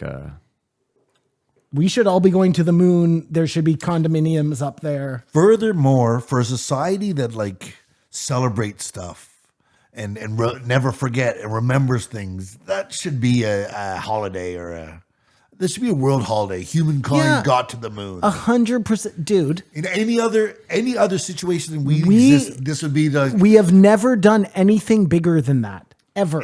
That is the bee's knees What about of the pyramids? human accomplishments. Well, we didn't do that. We didn't do that. This is we fucking did this, like, presumably. through We competition, whatever you want, technology, innovation, They human don't- spirit, and just that thing that if Americans work together, they can. If they bring too much attention to this, the whole toothpick mansion falls apart. And we are There's right back no- at the moon debate. Join the there Patreon is right now. no doubt about where that, you'll hear man. Simon, sure they landed the moon. No, but think Oh, about that. he was positive. Think about that. It is such a big fucking deal. It's such a huge It's such a big deal. You admit that, right? Yeah. Yeah. And this is what I don't understand too. So when they went to the moon, okay, the whole idea, everybody was so excited because this was like man branching out to become a multi-planetary species, and then everybody just gave up on it. Too Like, dangerous. it doesn't make any sense. No, it does make sense because if it really happened, but it just cost so much money that there's nobody who's saying how we're going to get our money back from this. Instead, we'll just give it to the Ukraine. At the time, I mean, in their defense, let's just play this out. Let's just for a second. They land on the moon, and then they send up another mission, right? Apollo 13. Okay. And they nearly lose 3 Americans. Barely bring them back. Again, let's say that this is actually what happened. Okay. They could sit back and say, okay, we just risked 3 quality American pilots, astronauts, however you want to label them, to do what? But they didn't. They sent up another fucking 12 missions or No, I know, whatever but it what I'm was. saying is during those 12 missions, they might have again. They lost nobody except for the school teacher. Yeah, okay, but my point is didn't even make it to space. yeah, is after all that, they might have been like, you know what? I'm just saying, hypothetically, That's the only one to me, the blowing up. That could really like put a sour taste in people's mouths. But again, like look at war.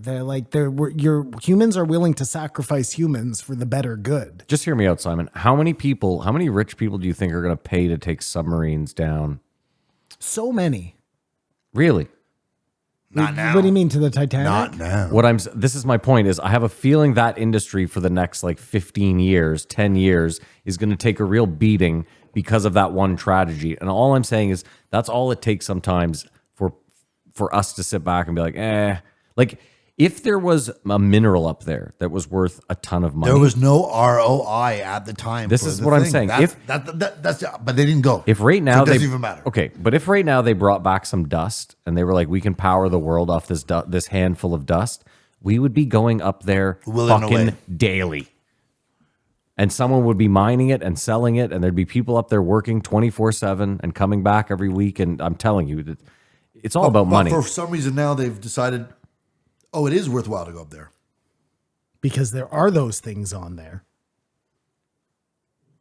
There are all sorts of useful minerals on exactly, there. man. If they really went up there, they would have found that thing, and we would be going there every day. Yeah, I mean, look, that's not. I'm not disagreeing with you there. It's all very peculiar, if you ask me. If I live to see something, that's all I want out of life now. I don't want to be successful. I just want to know, and in this age of AI, fuck it. I'll never know if anyone ever was on the moon. I'll never know. You'll never know. You don't know that. Well, even in 10 years, it actually happens, and they have the right cameras or whatever to show the angle. That would be really amazing, and I'll cry. Did you see? But I won't believe it. India sent up. You know that India sent something up to the moon? Yeah, it fizzled out though. I mean, it's just No. But did you see? There's actual footage of it like approaching the moon. Have you seen it? I don't know. Okay. It looks like the worst blizzard you've ever fucking seen in your life. Like the footage. Just the space dust up there? Yeah. So all. from the no wind and no atmosphere. It made me think that the camera technology we have today, we put those cameras on this thing. I'm sure India paid for decent cameras to go on their fucking shuttle to the moon. And I'm just saying that the footage we had in 2022 from this thing Was the best you could do on a studio set. There's no wind on the moon. I'm just saying it looked, dude. That doesn't exist. What? It's still there's no The atmosphere. footprint is still supposed to be there. I thought there were all sorts of windstorms on the moon. Well, you thought they went to the moon too. I think there has to be atmosphere for there to be wind. I could be wrong though. I don't know. Aren't they supposed to be like you could just fly too high because there's no gravity? No, Would you there's get not blown there's away? not no I gravity. don't know. The moon The creates some moon gravity. spins. There's gravitational pull. It's just far less because it's a smaller mass. No human being knows any of this to be Dude, true. when you watch them bouncing around on the moon, you'd have to be a real dolt to think that's a real fucking image. Given at the time the technology, that's all you saw. I could see, believe me, a lot more. Like I wonder what. Oh, yeah. I wonder in 1969 what moon skepticism was, or that everyone said. I think "Wow, everybody that's amazing. believed it. It was Can't wait amazing." to No. celebrate this every year till I die because it's so amazing. For sure. But, you know, like you watch fucking Charlie Chaplin movies now and they don't seem believable. But back then they seemed like the real McCoy. They you were know? accepted. Yeah. Oh, people would get out of the way of the train coming up. It's that uncanny valley, what you're willing and not willing to accept. I have to set foot on the moon myself. Well, that's not going to happen. Well, I don't even know if it That exists. 100% is not going to happen. Or it's a robot. Yeah. Moving on. No, not moving on. We are done. 3 hours. Last point. Thank you. Joe talked about AI take over the world and just stuff. And Yeah, Joe's fixated on it. That's his like taste of the month, his flavor of the month. I could say I am too, but Jim was like, yeah, but they'll have some verification thing. And that's just sort of our human, like, yeah, but we'll know, but I don't think we will. And like I said, talk about EBI, push everyone to gamble. That's all you're gonna be able to do is just gamble to like feel like you're doing something because there'll be nothing to do. Everything will be done. And you didn't like the creator. I give it a 2 because I really like Jim Norton, but Yeah, I'll match that too. I'll give it a 1.25. it was good. It was a good one. Except they talked a lot about health, fitness, and I just always wish there would be more Opie and Anthony talk because I really feel like it was like the Joe Rogan before Joe Rogan and like all the shit that happened. Like that show, you can go back and listen to like the best of it, and there's hours of the best of it, and it's fucking incredible. Patrice O'Neill was like, and egos are a lot smaller, and just whatever success is as a big a deal, they're all just dude, anytime Joe's Working there, comics. he's just like a small voice in the back. Like he's not a mainstay. He's not like the guy in the room. It's fucking. And what I like about Jim Norton is everyone else would go on the show, and then he just started sticking around. Like I'll just hang out here next week, guys. And then they went off, and he went on. That they could have talked about, but anyways, that's the week. All right. Well, that's the show. If you made it this far, maybe you're willing to go a step further. We have a Patreon if you want to support the show. You can do so for as little as $5 a month. For that $5, you'll get the post show. It's the show after the show we shoot the shit. You'll also get old episodes of This Won't Age Well, the show where we went back and listened to old episodes. You get a bunch of extra shit on there. You can do so for as little as $5 a month. Head over to patreon.com/JREE podcast to sign up, support the show. That's it. If there is a sponsor, thank you to them. And it's probably BetterHelp. I think that's it. I hope, Kamara, I hope your Lions pull it off, buddy. Best of luck. Should have saved that for the Patreon. Yeah, you should have. Yeah. We hope you have a great week. We hope you enjoy your weekend. And as usual, Somebody's going to write in like, I think there's a puzzle piece stuck in his ear. and as usual, Keep your eyes open.